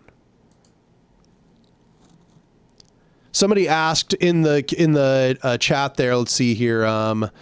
Let's see here. Somebody asked, or Clark Bowler says, is Anark neurodivergent also? Also, has Anark collaborated with Clara Mate? Yeah, I am neurodivergent. I have ADHD. And it's a gift and a curse. It gives you all kinds of benefits, but it also gives you all kinds of downsides. So yes, no, I'm also neurodivergent. And you asked if I've collaborated with Clara Mate. I mean, I collaborate with Clara Mate in free all the time, but that's it, in real life, organizationally, I work with Clara, but I have not collaborated on YouTube, and we're planning on doing that. I will be going on the free YouTube channel probably when she returns from Europe. Right now, she is, I think she's in China, actually, but sometime in late July, early August, she will be returning, and then we'll probably do an interview on the free channel. Looking forward to that.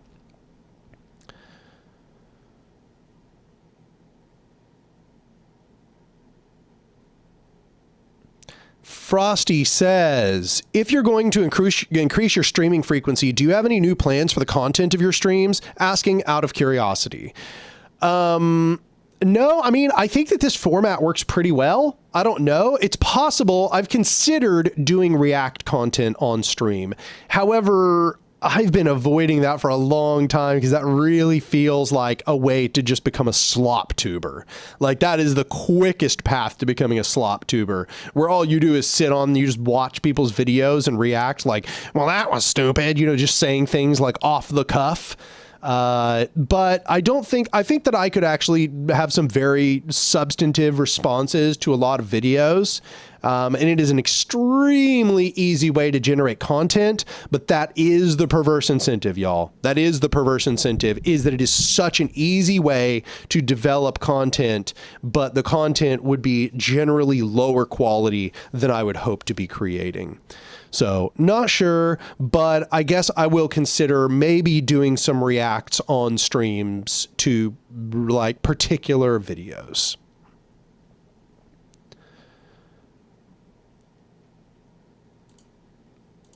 Hedgehogs says, thoughts on the IWW? IWW is great. I mean, they have a storied history. Right now, the IWW isn't like super active as far as I can see. There's maybe only just like a few really active IWWs, but I'd really like to see the IWWs all go just like full forced into trying to produce unions just like they did back in like the early 1900s. And I don't know what's stopping them, so I can't really make much of a criticism. This is just my observation. But yeah, if you're trying to intervene in economics, the IWW seems like the place to go.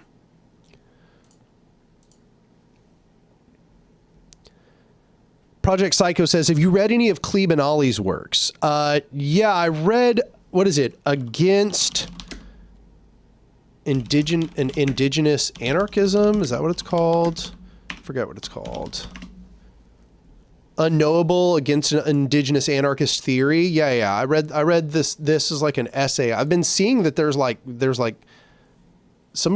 I saw somewhere somebody was they'd been published in like a physical format, like it had a cover and everything, which is confusing to me because it looks like it's just an essay. And I've read that essay, but I'm not sure what I saw. Maybe there was a longer format version that I'm not familiar with. So yeah.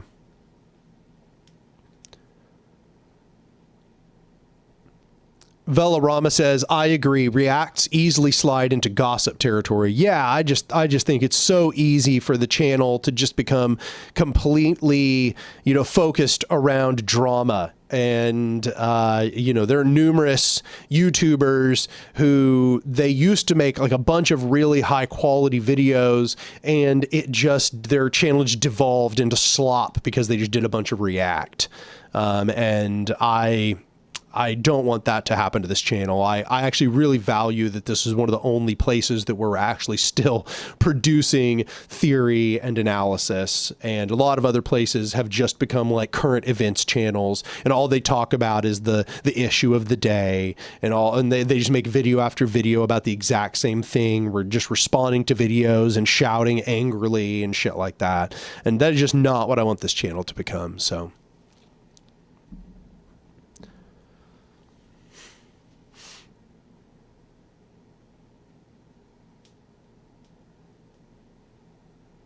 Project Psycho says, you probably saw his book, No Spiritual Surrender, Indigenous Anarchy in Defense of the Sacred. Okay, gotcha. Yeah, I haven't read that. I wonder, is that available somewhere as a PDF? I'm sure it is. Let me see if I can find it. Yeah, okay, here we go. I found a place I can read it. Cool. Okay, thank you for that recommendation. That seems very pertinent.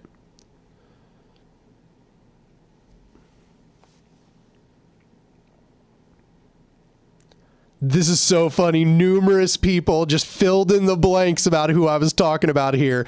And all those examples are the examples. Yes. Yeah, totally.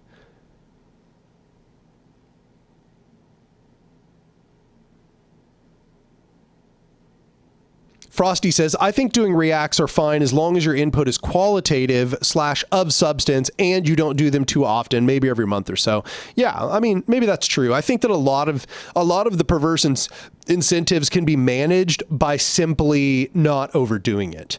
When your whole channel becomes that's when it becomes a problem. So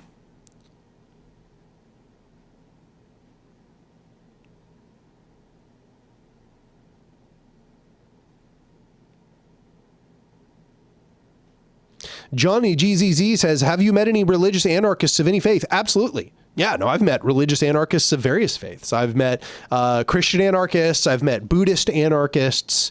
Yeah, anarchism has been synthesized with so many different viewpoints at this point, and religious viewpoints are certainly among them. I think I have not met a Hindu anarchist, not as of now, but I think that's because Hinduism really has such strong hierarchical elements to it. But then again, so does Christianity. And there are plenty of Christian anarchists. So,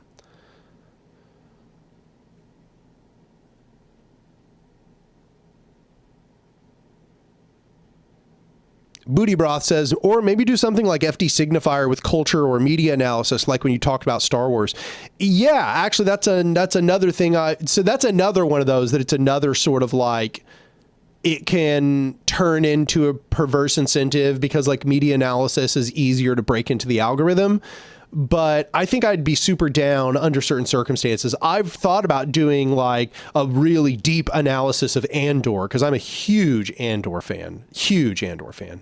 And really the key for that one is just figuring out how to clip Andor such that I can refer to the scenes and show a little bit of footage without Disney just absolutely destroying my channel in the process.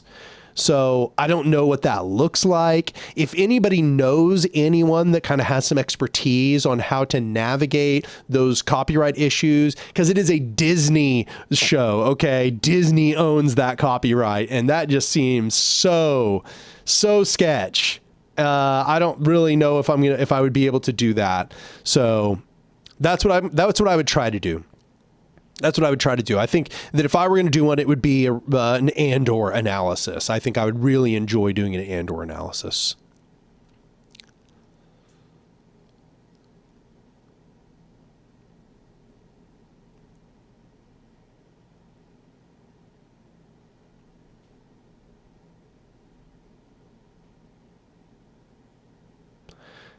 Cavasia says, Anark, how about collabing with FD like Soy Pill years ago? Yeah, I'd be down for collabing with FD. FD's actually plugged the channel once or twice. FD's a super cool guy.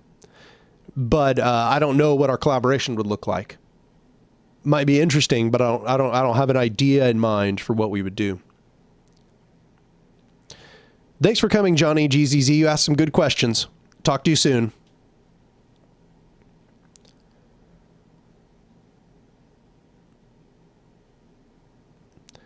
BRPS says, I've always thought about where or what character would embrace anarchism in the Star Wars universe. I think the idea is that is it supposed to be Saul Guerrera. I think Saul Guerrera is supposed to be our anarchist character, but I think that it's a little bit of an insult to anarchism. Saul Guerrera is a really, or Saw Guerrera is a really cool character, but I can tell in their mind this is supposed to be like the anarchist contingent of the revolution, you know, like this is their idea of what an anarchist is.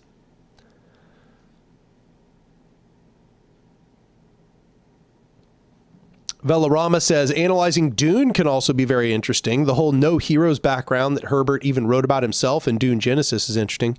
Yeah, no, I would also be down for that. I've been a Dune fan since I was really young. I read Dune probably, I think it was like my late teens, my early 20s. And I love Dune. Frank Herbert was a huge inspiration for me in as a fiction writer when I was young. Nah, Dumb Man says, have you ever been on Plastic Pill's podcast or know their content? They give anarchish vibes. I actually love Plastic Pill. I watch his channel all the time. You should reach out and have him, you know, request me to be on, because I don't usually reach out to anybody. They just reach out, like people who follow me and follow them, go to them and ask, hey, you should have on Anark. So that's something I'd be super down. That'd be really fun.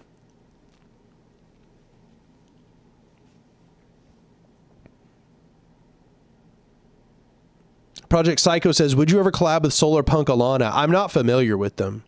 Not familiar. I think you might have suggested I follow them last time, but I think I did actually, but I don't know. I don't know if I've seen any of their videos in the meantime. Solarpunk, Alana. Let's go look. Oh, no, actually, I have not followed them. I'm following them now. I appreciate you telling me. Oh, they've actually already got 18K. Cool. Yeah, they self-describe as an anarchist too. Sweet. Okay, thank you for telling me about them.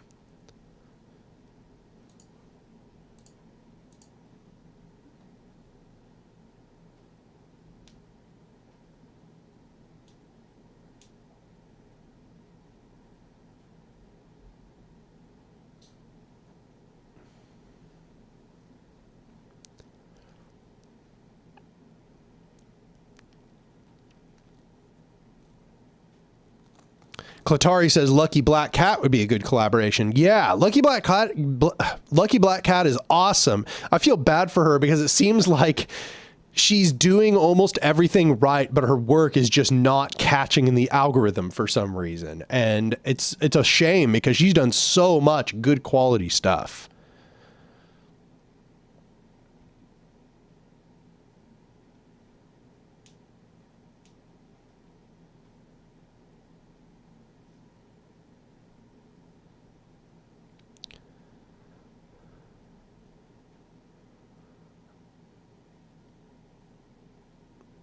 Oof. Shoulders hurting from holding it up for so long.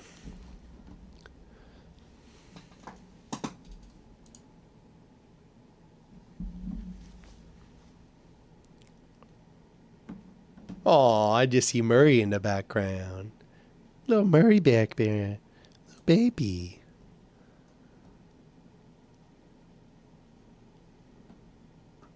By Furious says, I don't know if this would be a popular idea, but something I've been looking for is an anarchist podcast that interviews different people about their path to anarchism and activism. Yeah, it's a pretty cool idea, actually. Somebody should definitely do that. Flinner 8981 says, why does the left pretend that loneliness and isolation are issues that only affect right-wing chuds? These are societal issues that are only getting worse. These narratives always come from the professional managerial class. Yeah, no, I mean, I don't know how much I see people saying that it's only an issue for right-wing chuds, but I definitely do see people using that framing. I agree with that.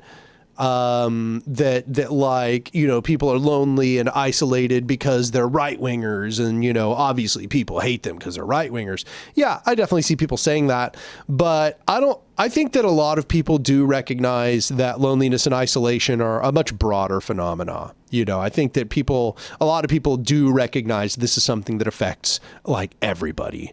But it is something that needs to be talked about more, and certainly something that is a symptom of our modern culture.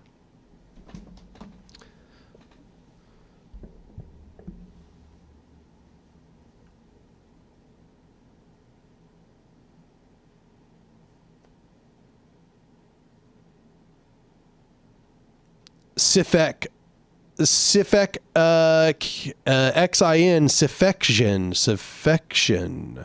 says, my path to anarchism was watching the Modern Anarchism series out of boredom because I was stuck at a car shop with my family for hours.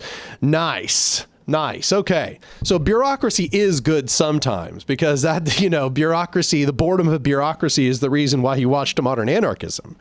So, you know, there it is. There you have it, folks. Yeah, appreciate you watching it and glad that it was impactful for you.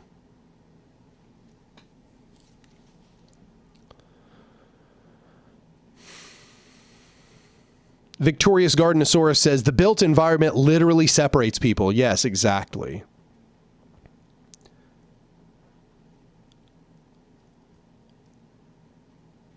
Matthias Baker says, would you ever do video summarizing the ideas of Deleuze and Guattari?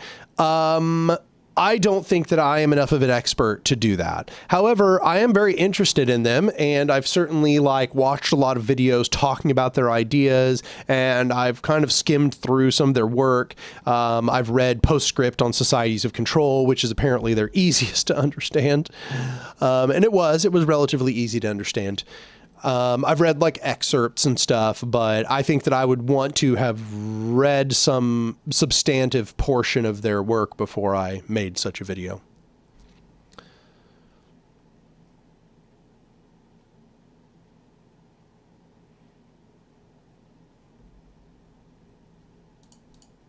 Let's see if the questions tab is working.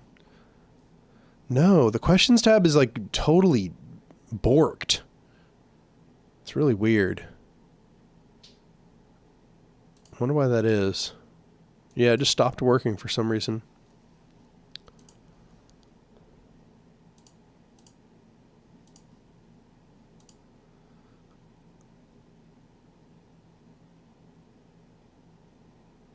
Klatari says, maybe an introduction to complex systems video. Yeah, I mean, I kind of did that. There was like a video series I did a while back that was like an Anark abridged video series where I like went through all of the, I like summarized a modern anarchism. And in that, I kind of introduced a bunch of complex systems analysis ideas.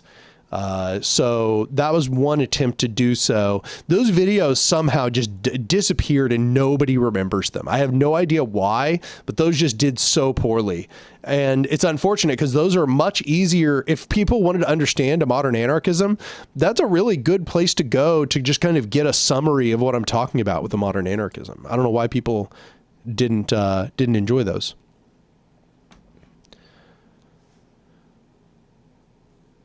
Anarcho Crow says, oh, yay, a rare late stream for me to catch. This is late, huh? I don't know where you are, but...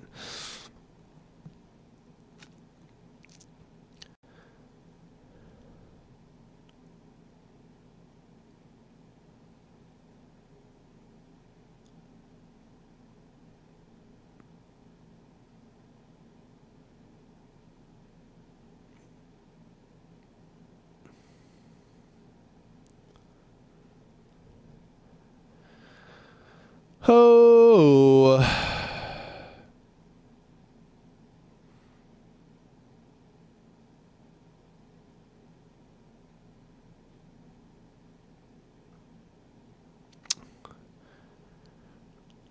I'll probably be here for another, probably like 30 minutes or so, maybe 30, 45 minutes.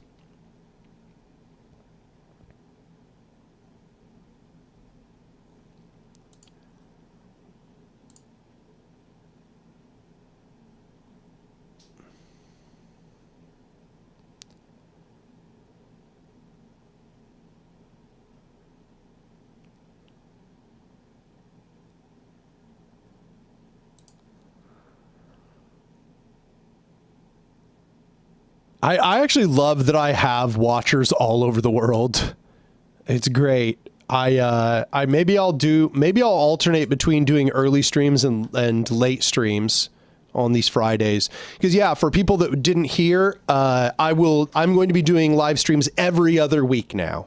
So I'm going to be doing them, on alternating Fridays. So right now, what it had been is that I was doing them on the last Friday of every month. Well, now I'm going to be doing them every other Friday. So that means that sometimes that will fall on the last Friday of every month, but sometimes that will not fall on the last Friday of every month. So.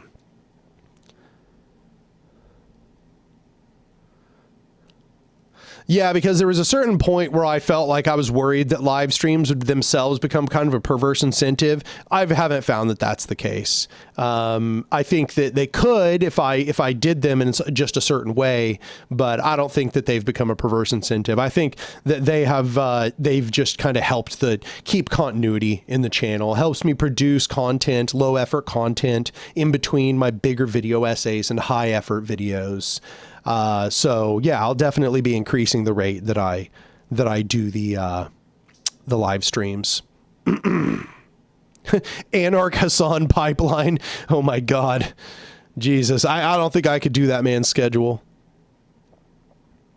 What's my favorite deli meat? I don't know. Probably sliced chicken, if I had to say. KD says, any good essays that discuss the ideals of ego, the individual, and freedom of the individual for anarchy? I talk about that in part 2 of A Modern Anarchism. I highly recommend watching Anarchy, part 2. Why do you think so many, Zolthar says, why do you think so many leftists are bad for organizing with? I've read multiple sources talking about how they're more often than not an active hindrance.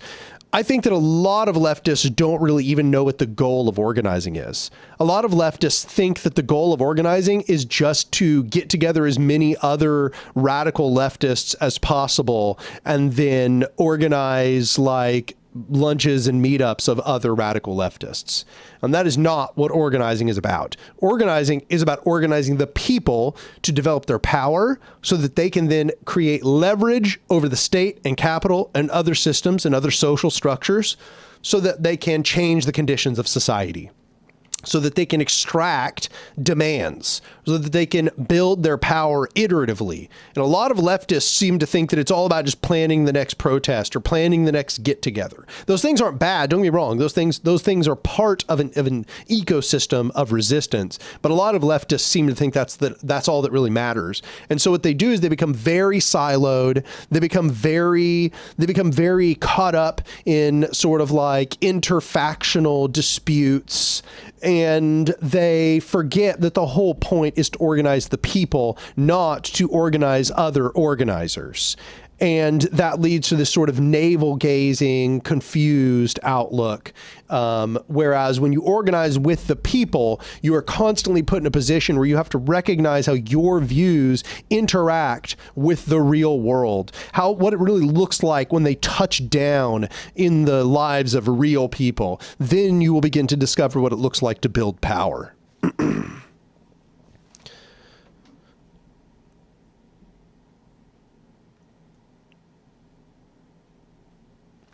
Acidic Harmony says, is the next book of Full Spectrum Resistance going to be reading grouped soon? Yes.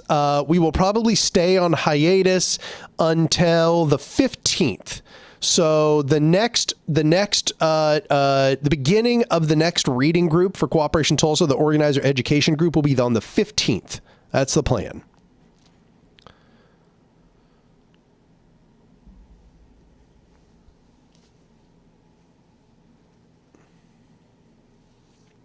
Eldritch Dwarf says, speaking about organizing in labor unions, do you know any historical accounts where horizontal power in a large union grew while the workers were spread across many locations? Book recommendations? Highly recommend reading about the C&T FAI before the Spanish Civil War.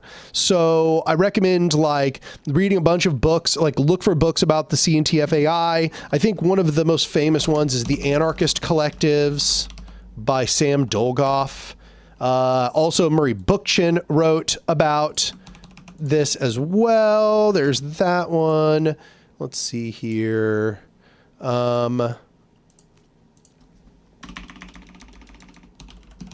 called, I think his is called The Heroic Years or something. No, I'm looking for the one.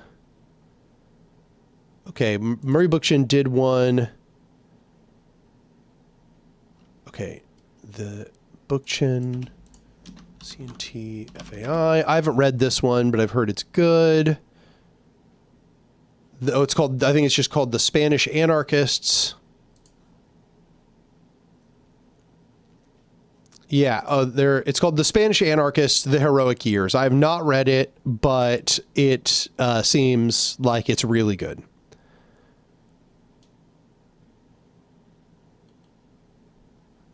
And then those are really important because those, I think, cover the years beforehand, which seems really, really important. It's called The Spanish Anarchists.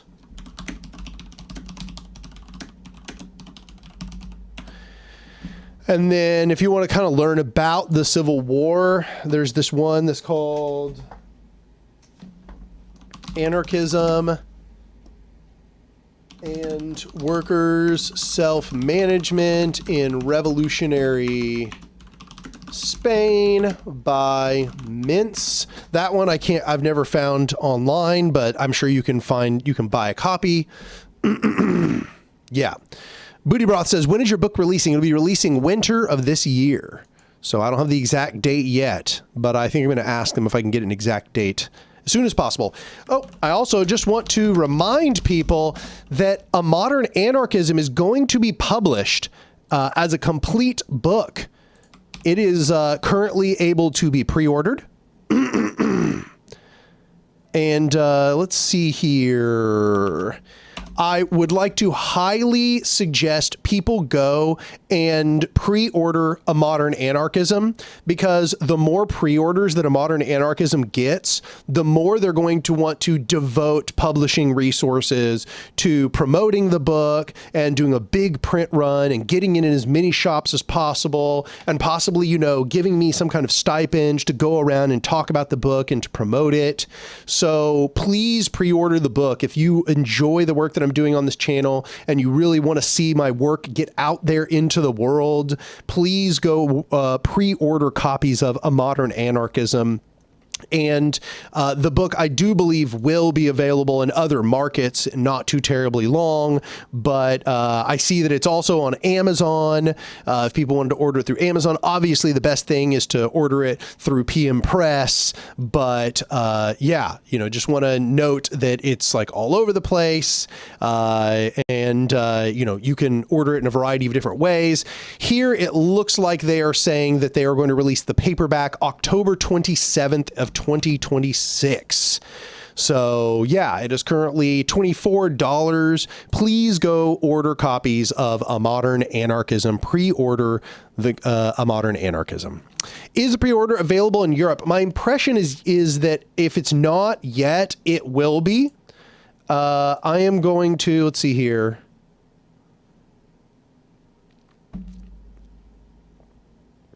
Let's see, have they offered it yet? Cool. It's on Barnes and Noble's website. That's pretty sweet. I don't see one for specifically for the world market. I'll send them an email about that as soon as I can, because I see one here for PM Press, but this is the, I don't know if this one is, I don't know if they're shipping to everywhere. So, but I've been told that they're going to have copies available in across the world market. So, yeah. Velorama says, is there a digital version? I have a medical issue that makes it easier to read white on black. Yeah. If you go to the Amazon one, there is a Kindle version that it looks like they have there. If I go to add to cart, what happens? Let's see, I'm going to view my cart. It looks like not on the PM Press website, but if you go to Amazon, you will also see there is I think a Kindle version up there. Legend Link says, I imagine PM Press will ship to Puerto Rico because we're colonized. Yeah, that seems like a safe bet. Acidic Harmony says, does Cooperation Tulsa do organizing toward neighborhood councils? Yes, absolutely. That is something we are about to be doing very actively. That is something that we are about to be putting a big concerted effort into.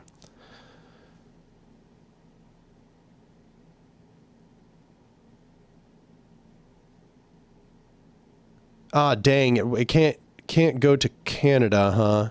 I'm gonna reach out to them ASAP. Ian Mortensen says, are you friends with any of the folks from Tulsa Food Not Bombs? Yeah, a couple of them. However, the group overall stays pretty to themselves. Like they don't reach out too much. But yeah, no, I know a few people in there and they're doing really good work. And yes, they had been dealing with arrests and citations. It's 100% true. Yeah, we got a historically progressive black mayor, and then he still is not going easy on Food Not Bombs. So, you know, just a demonstration that electoralism doesn't work.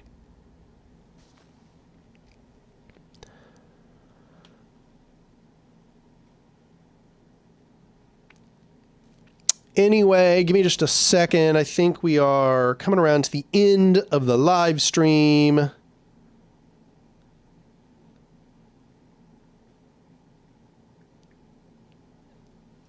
Okay, I'll stick around just for a little bit longer. Yeah. Anyway, but yeah, it's about the PM Press. They told me that it will be available in a variety of different markets, so that is something that's going to happen. I'll reach out to them about that. Seeing the release date on Amazon is actually the first time that I've seen a solid release date, so it's only a few months away. Looks like October is when it's going to be. So not too far away from us now. But yeah, it doesn't look like they're shipping outside the United States at the moment. So go pre-order copies of Modern Anarchism just to tell them that the book's going to do well and just to encourage them to do a big old print run.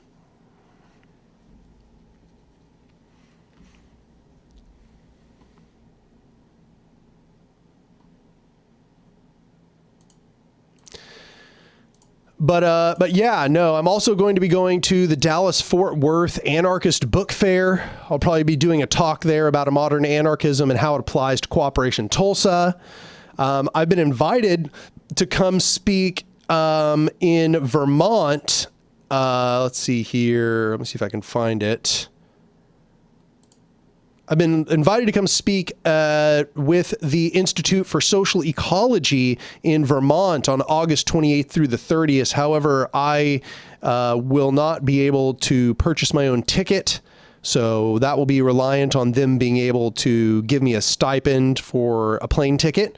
However, yeah, I would still love to go speak there. That'd be super cool. Anarcho Crow, I do not know what the shipping is like. Yeah, it says no international shipping, not at the moment, but they've told me that they will have it. It will be available to the world market. So, Hackerman says, "How do I resist Russian imperialism as an anarchist living in Ukraine without interacting with the Ukrainian government too much?" I would say, like, you should be forming militias with other anarchists. Like, form militias outside of the Ukrainian state military. Like, form those militias, form mutual aid groups and combat medic groups, and function autonomously and help people resist incursion. Like, train up to be a militant. Like, it seems like that's the only option in your circumstances. Other than that, if you're just trying to help on the social vector, you should be developing mutual aid affairs. You should be trying to. Oh, you should read this book about. Let's see here, the Syrian anarchist. What was his name? Omar. What was his name? Omar Aziz. There we go. That's what I was looking for. Omar Aziz. What is the? He wrote Revolutionary Councils. Yeah, there it is. The formation of local councils. This might interest you because he actually wrote this in the context of like the Syrian civil war. So this was written back in 2012, and it's essentially his personal account of what was working during 2012, during like the height of the Syrian civil war. So that might help you. I don't know if that's going to precisely work for your conditions. I was also looking to what they did in Makhno-Shvina, what Makhno and the Ukrainian anarchists did, the Black Army back in the early 1900s. Combining that knowledge would probably be very valuable. Highly recommend.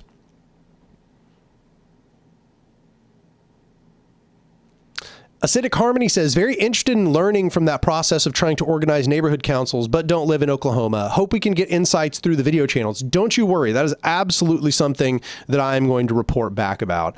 Especially, I mean, like, a failure or success. That's something I definitely want to talk about on the channel. I mean, it's a real world implementation of praxis, and it's one that I don't see a lot of people doing. So our goal is essentially to go door knocking. That's like step number one. Go door knocking and just talk to people about their issues, figure out what it is that people think needs to be done, especially in the locality around Flat Rock, the community garden that we have there in North Tulsa in the Greenwood district.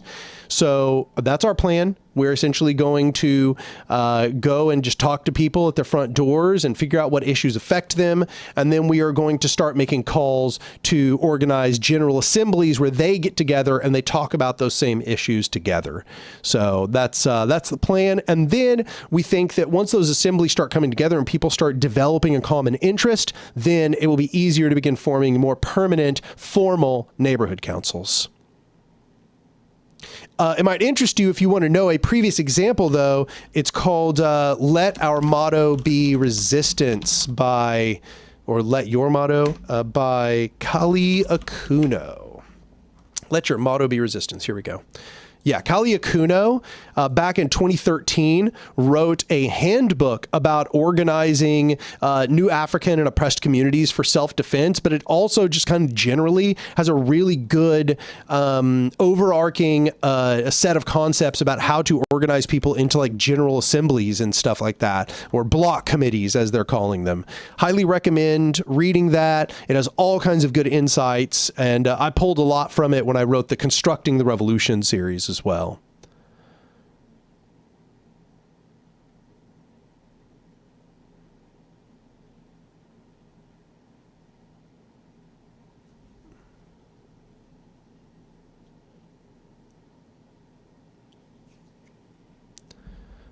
Yeah, Flinner. I find it annoying how a lot of authoritarian leftists like Bad Empanada and others always strawman anarchists and claim people like you are hipsters, especially since they don't do any organizing. Yeah, he does nothing in real life. Bro does no organizing, and he sees fit to insult all of the people who do actual organizing in the real world, you know, because he knows so much about all of these things. He doesn't even know anything about anarchist theory, but he sees fit to make lots of criticisms about anarchism. Yeah, no, it's sort of pathetic. I'll be responding to his video and explaining why he's full of shit in the video. That will be probably pretty entertaining. But yeah, no, I mean, it's a recurring feature where the only thing they want to respond to is like the spicy things that I say. So they really like it when I kind of like go all in on them, when I like make these big flashy sort of like spirited arguments, but they don't want to actually read anything I've written where I go in depth, like meticulously dismantling all of their arguments. Notice they'll never respond to the state is counter-revolutionary. They'll never respond to a modern anarchism. Like all they want to do is respond to a stream clip which has none of the context of my greater work. It's demonstrative of their inability to actually engage with anarchist theory and its critiques. Their ideology relies on them not engaging with the critiques of their ideology. It relies on them strawmanning their opponents and only staying locked in their echo chamber. If they were to get out of their echo chamber, they probably wouldn't stay authoritarian leftists. Oh God, he did another video? Yeah, that's fine. He can do as many videos as he likes.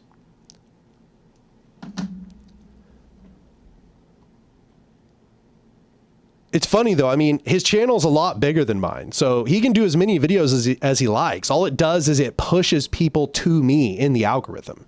Like, it does not make me lose subscribers. It makes me gain subscribers because now more of my content is being pushed in the algorithm. All it does is benefit me. And if it's anything like the last video, this is going to be rough for him. It's going to be rough. That last video was really not worth responding to. But I'm going to take the high road because this is a theory and analysis channel, not SlopTube, which is where he's from.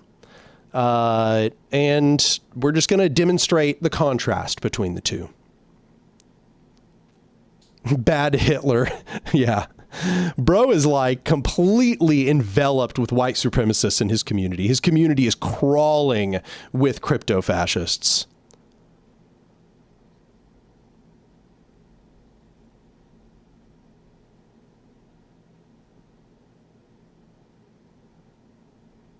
Chozabamir. How is it straw man when your video is literally about integrating veterans into the left and he dismantles that position? It's not possible for him to dismantle that position. That's a fact. That is what has happened in all historic revolutionary movements.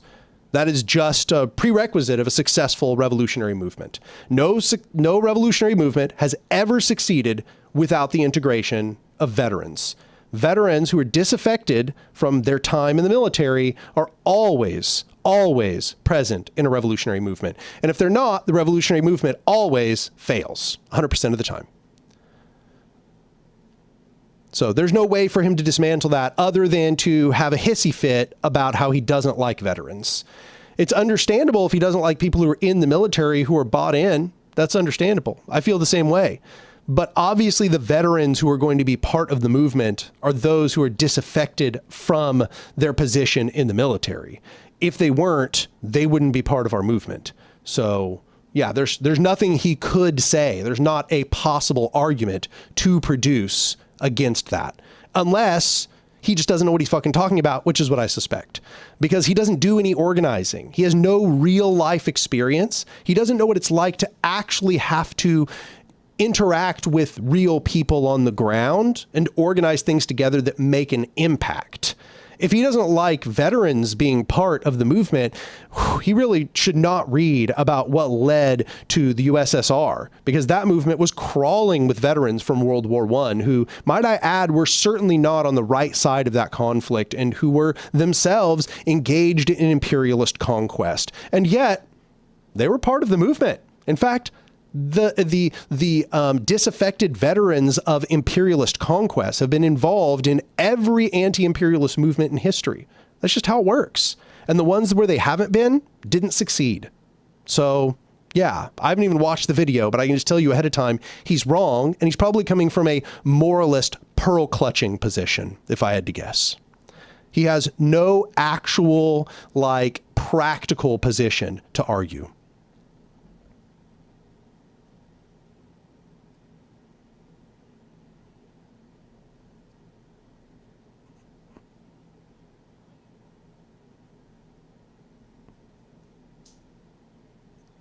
Yeah, FD slapped BE around. Yeah, he did. That was pretty fucking humiliating.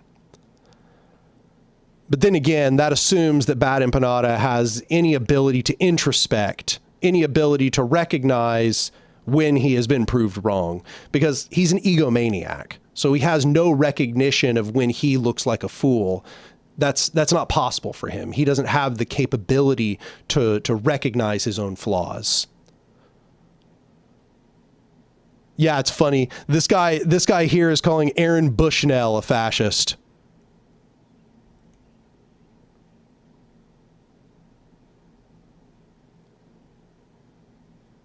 Just disgraceful. This is what happens when your entire interaction with politics is on the internet. When you have no practical, like, contact with reality. When you've never done anything in real life, when you've never organized, when you've never been part of any organization that's changed anything, when all you do is read current events and get into arguments on the internet, you think you know about what it takes. You think you know about what the conditions for success are. But because that's his only interaction with politics and he has no actual skin in the game, he doesn't know how to actually organize anybody, and he doesn't know the actual conditions of organizing people in the real world.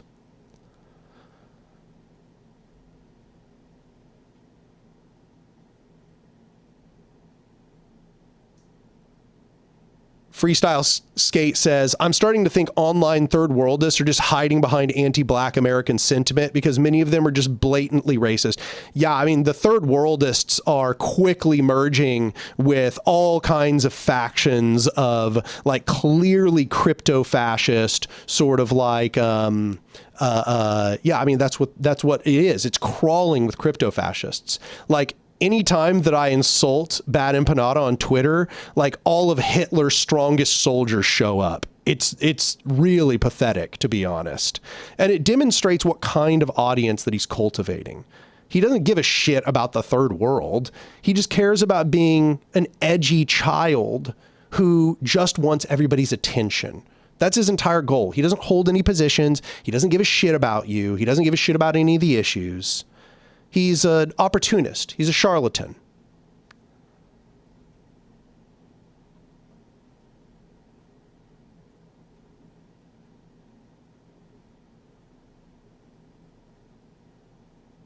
Yeah, he called a black Maoist a Zog slave for saying not to use Nazi dog whistles.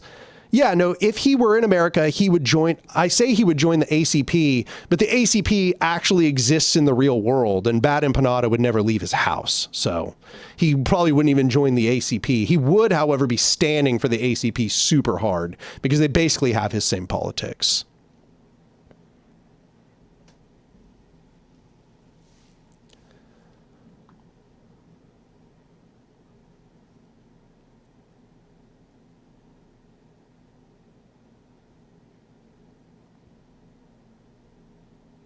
You just said a black liberal Zionist. This is so funny. Bad Empanada followers call anybody who calls them out for using Nazi dog whistles liberal Zionists.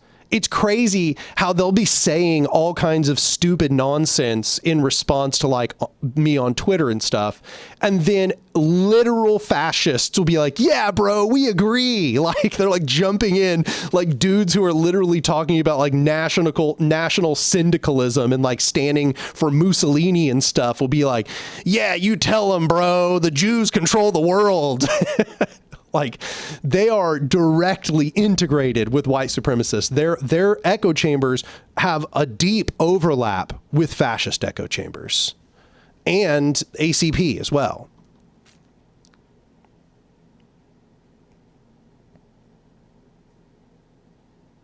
Nobody gives a shit that Zog is before slave. Nobody cares. Nobody gives a shit. Don't use Nazi dog whistles. This isn't that fucking hard. You can be anti-Zionist without being a piece of shit. You don't have to be a piece of shit. It's only y'all. Like, it's not like Palestinians are saying this shit. It's just y'all. It's Bad Empanada's followers. You're the ones with the Nazi problem.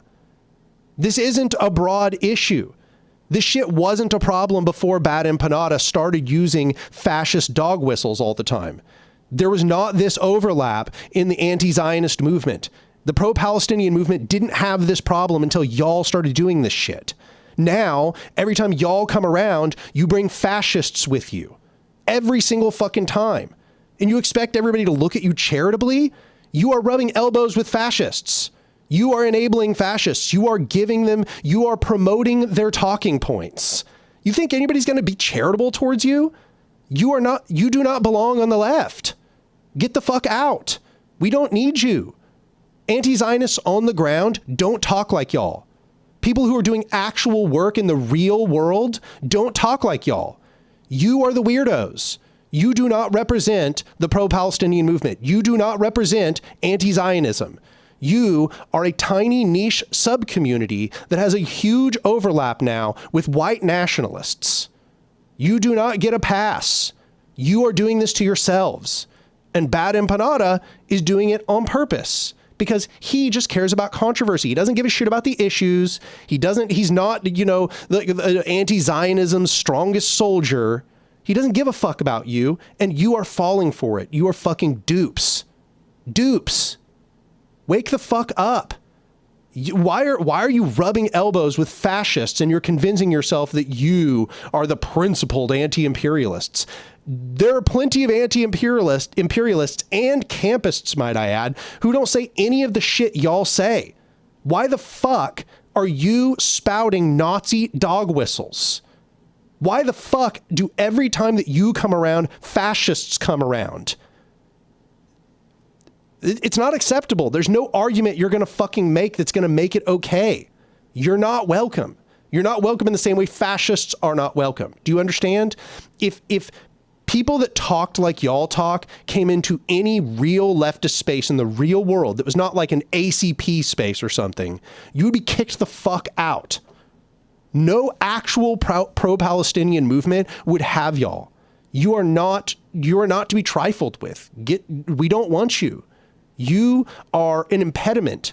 You are a weight, a shackle around the foot of the actual anti-Zionist movement, which you are not part of. You're not part of that movement. You are not representative of it. You are not welcome. No, all Western countries are not Zog. Zog is a Nazi fucking dog whistle that says that Israel controls the world. Do you believe that Israel controls the world? Because if so, you are actually fucking delusional. Israel does not control the world. Israel is an imperial outpost of the United States. Now, Israel also has strong control over the United States, but it doesn't have absolute control over the United States. It's not Israel at the top of the fucking pyramid. That is delusional nonsense. The top of the pyramid is the United States, and it always has been. Israel is an imperial outpost of the United States and broader Western powers. And don't get me wrong, we have seen through these Epstein disclosures that that relationship goes both ways. They've certainly got plenty of blackmail material on American government, but that blackmail goes every which way. American government has blackmail material on Russia, and Israel has blackmail material on Russia, and Russia has blackmail material on every other nation. They're all spying on each other. They're all doing it to each other. This fucking Zog nonsense is like you're trying to pretend that Israel is the only bad actor on earth, that if it just weren't for Israel, the United States wouldn't be doing what it's doing. This is fucking delusional, and it demonstrates how far down this fucking ethno-nationalist, this white supremacist rabbit hole that y'all have gone. This is just idiotic. Idiotic. No Western country is anti-Zionist. Why would they be anti their own political allies? Why would they be anti their fucking like imperialist outpost? Why would that happen? That's a nonsense thing to expect. What? This is just so silly. Only Nazis use this Zog phrase. This comes in the fucking Turner Diaries. Do y'all know anything? Do you know what the Turner Diaries are? It is fucking disgusting. Disgusting. And that's what y'all are associated with. That's why Nazis feel so comfortable to be around y'all. They feel so comfortable to be around y'all because you talk like they fucking do. It's hard to even tell you apart. When I see y'all making comments under, like on YouTube or on Twitter, I cannot tell the difference between you and a fascist. It literally is, I can't. I go to your feeds and the fascists have started appropriating your talking points. You are giving them talking points to help them infiltrate the left. Do you realize how damaging you are? You are deeply damaging to the left. You are deeply damaging to anti-Zionism. You are not helping anti-Zionism. You are hurting anti-Zionism. You are helping fascists infiltrate the anti-Zionist movement. Do you understand? You are not helping. You need to shut the fuck up. Y'all are hurting the actual movement. People who are actually on the ground doing real work, not this fucking internet bullshit that y'all do. They don't want to be associated with y'all.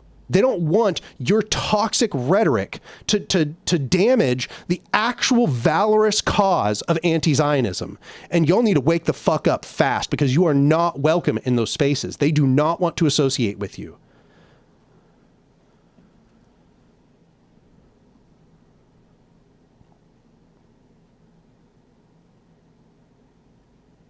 Just fucking so disappointing.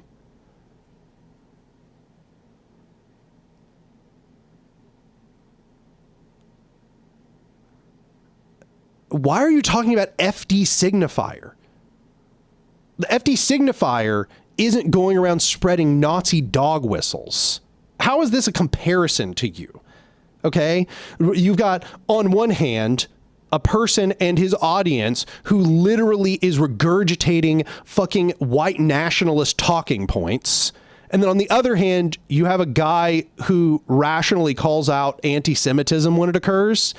You think anti-Semitism doesn't exist now just because Israel exists? Do you realize that white supremacists are still shooting up synagogues? That shit is still happening. Just because there are Jews who are very privileged doesn't mean every fucking Jew is privileged because Israel exists. Not every Jew lives in Israel. This is a stupid fucking talking point, and y'all are doing serious damage in that process. Nonsense. Absolute fucking nonsense. And y'all should be deeply ashamed. Should be. Because you are doing damage to the real cause to stop Israel. You are not helping. This shit where you launder white supremacist talking points is hurting. God damn. So fucking tiring. Just so sad. This is what I like. This when somebody said the left becoming increasingly reactionary. This is the shit they're talking about. This is the shit. Y'all have completely lost the plot. Many of you, I don't even think are leftists anymore. You don't care about leftism anymore. You don't care about actual worker emancipation. You don't care about the struggle of the proletariat against the bourgeois. You don't care about actual anti-imperialism. Everything to you is just about whatever you can do to trigger people to be fucking like 4chan chuds. Like you're bringing fucking 4chan white supremacist toxicity into every other space on the internet. And you expect people to be nice to you? You expect people to accept that you're the standard bearer of anti-Zionism? Get the fuck out.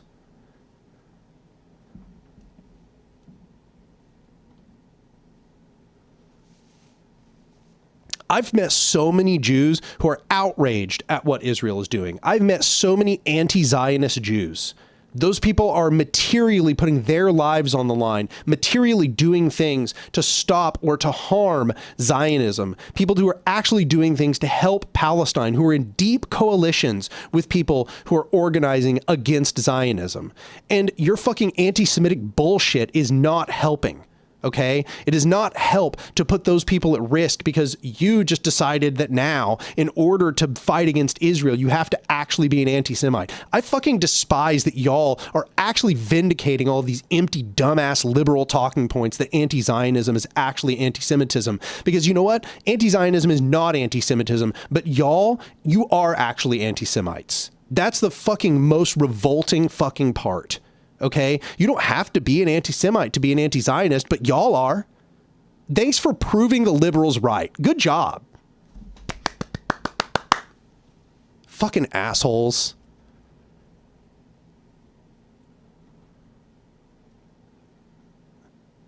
Jesus Christ. This fucking thing about Graham Plattner. I don't give a fuck about Graham Plattner. Are you an actual revolutionary or is this just some internet drama to you? I don't give a fuck about politicians. Why does your mind revolve around politicians? What the fuck? What do you think?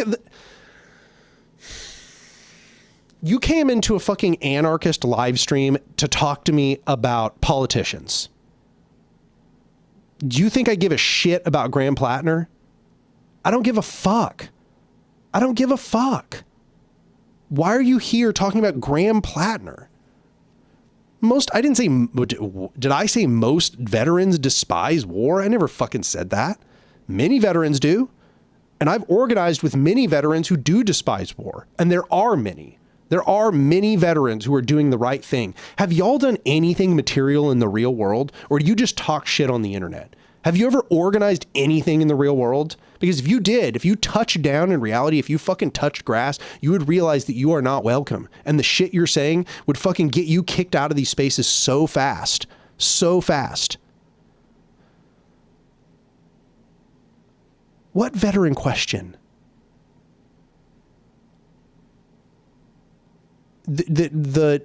How American supremacists left support veterans who brutalize people. I don't support people who are currently doing that. I support people who are out of the military and have some amount of contrition, that have demonstrated that they know that they shouldn't have been doing what they did, but that they were stuck. And now that they're out, they are trying to make do. And those people are trying to organize in order to stop the proliferation of these things that you despise. And that they are trying to train people up in order to not do those things in the future. Anyway, a donation from Anarcho Crow for $2. I appreciate you. He said, yes, Queen, go off.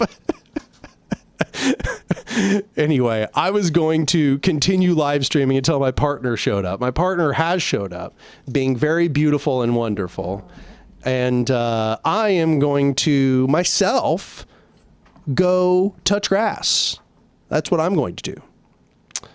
I hope y'all enjoyed the stream. I appreciate everybody being here. Went like 20, 30 minutes over. Things turned out real good. Also, just want to note that if you support the channel, go over to my Patreon, become a patron for any amount. Especially helpful right now, given that my car just broke and now I have a car payment again and I am very poor. Also, don't forget to go over and order a copy of A Modern Anarchism. Don't forget to pre-order it just to give PM Press the impression that I actually have a big fan base. You know, we got to trick them. Yeah, no, I'll be on here in 2 weeks. So let's see here. That will be not the 5th, but the 12th. So next live stream will be on the 12th. And hopefully I will be starting more around like 12:30 to 1 o'clock CDT. So that's my expectation. I hope you all enjoyed my crazy rant there at the end of the stream. Oh, how is New York? A little bit too late, unfortunately. We're wrapping up now. But I hope you all had a good time, and I will see y'all next time.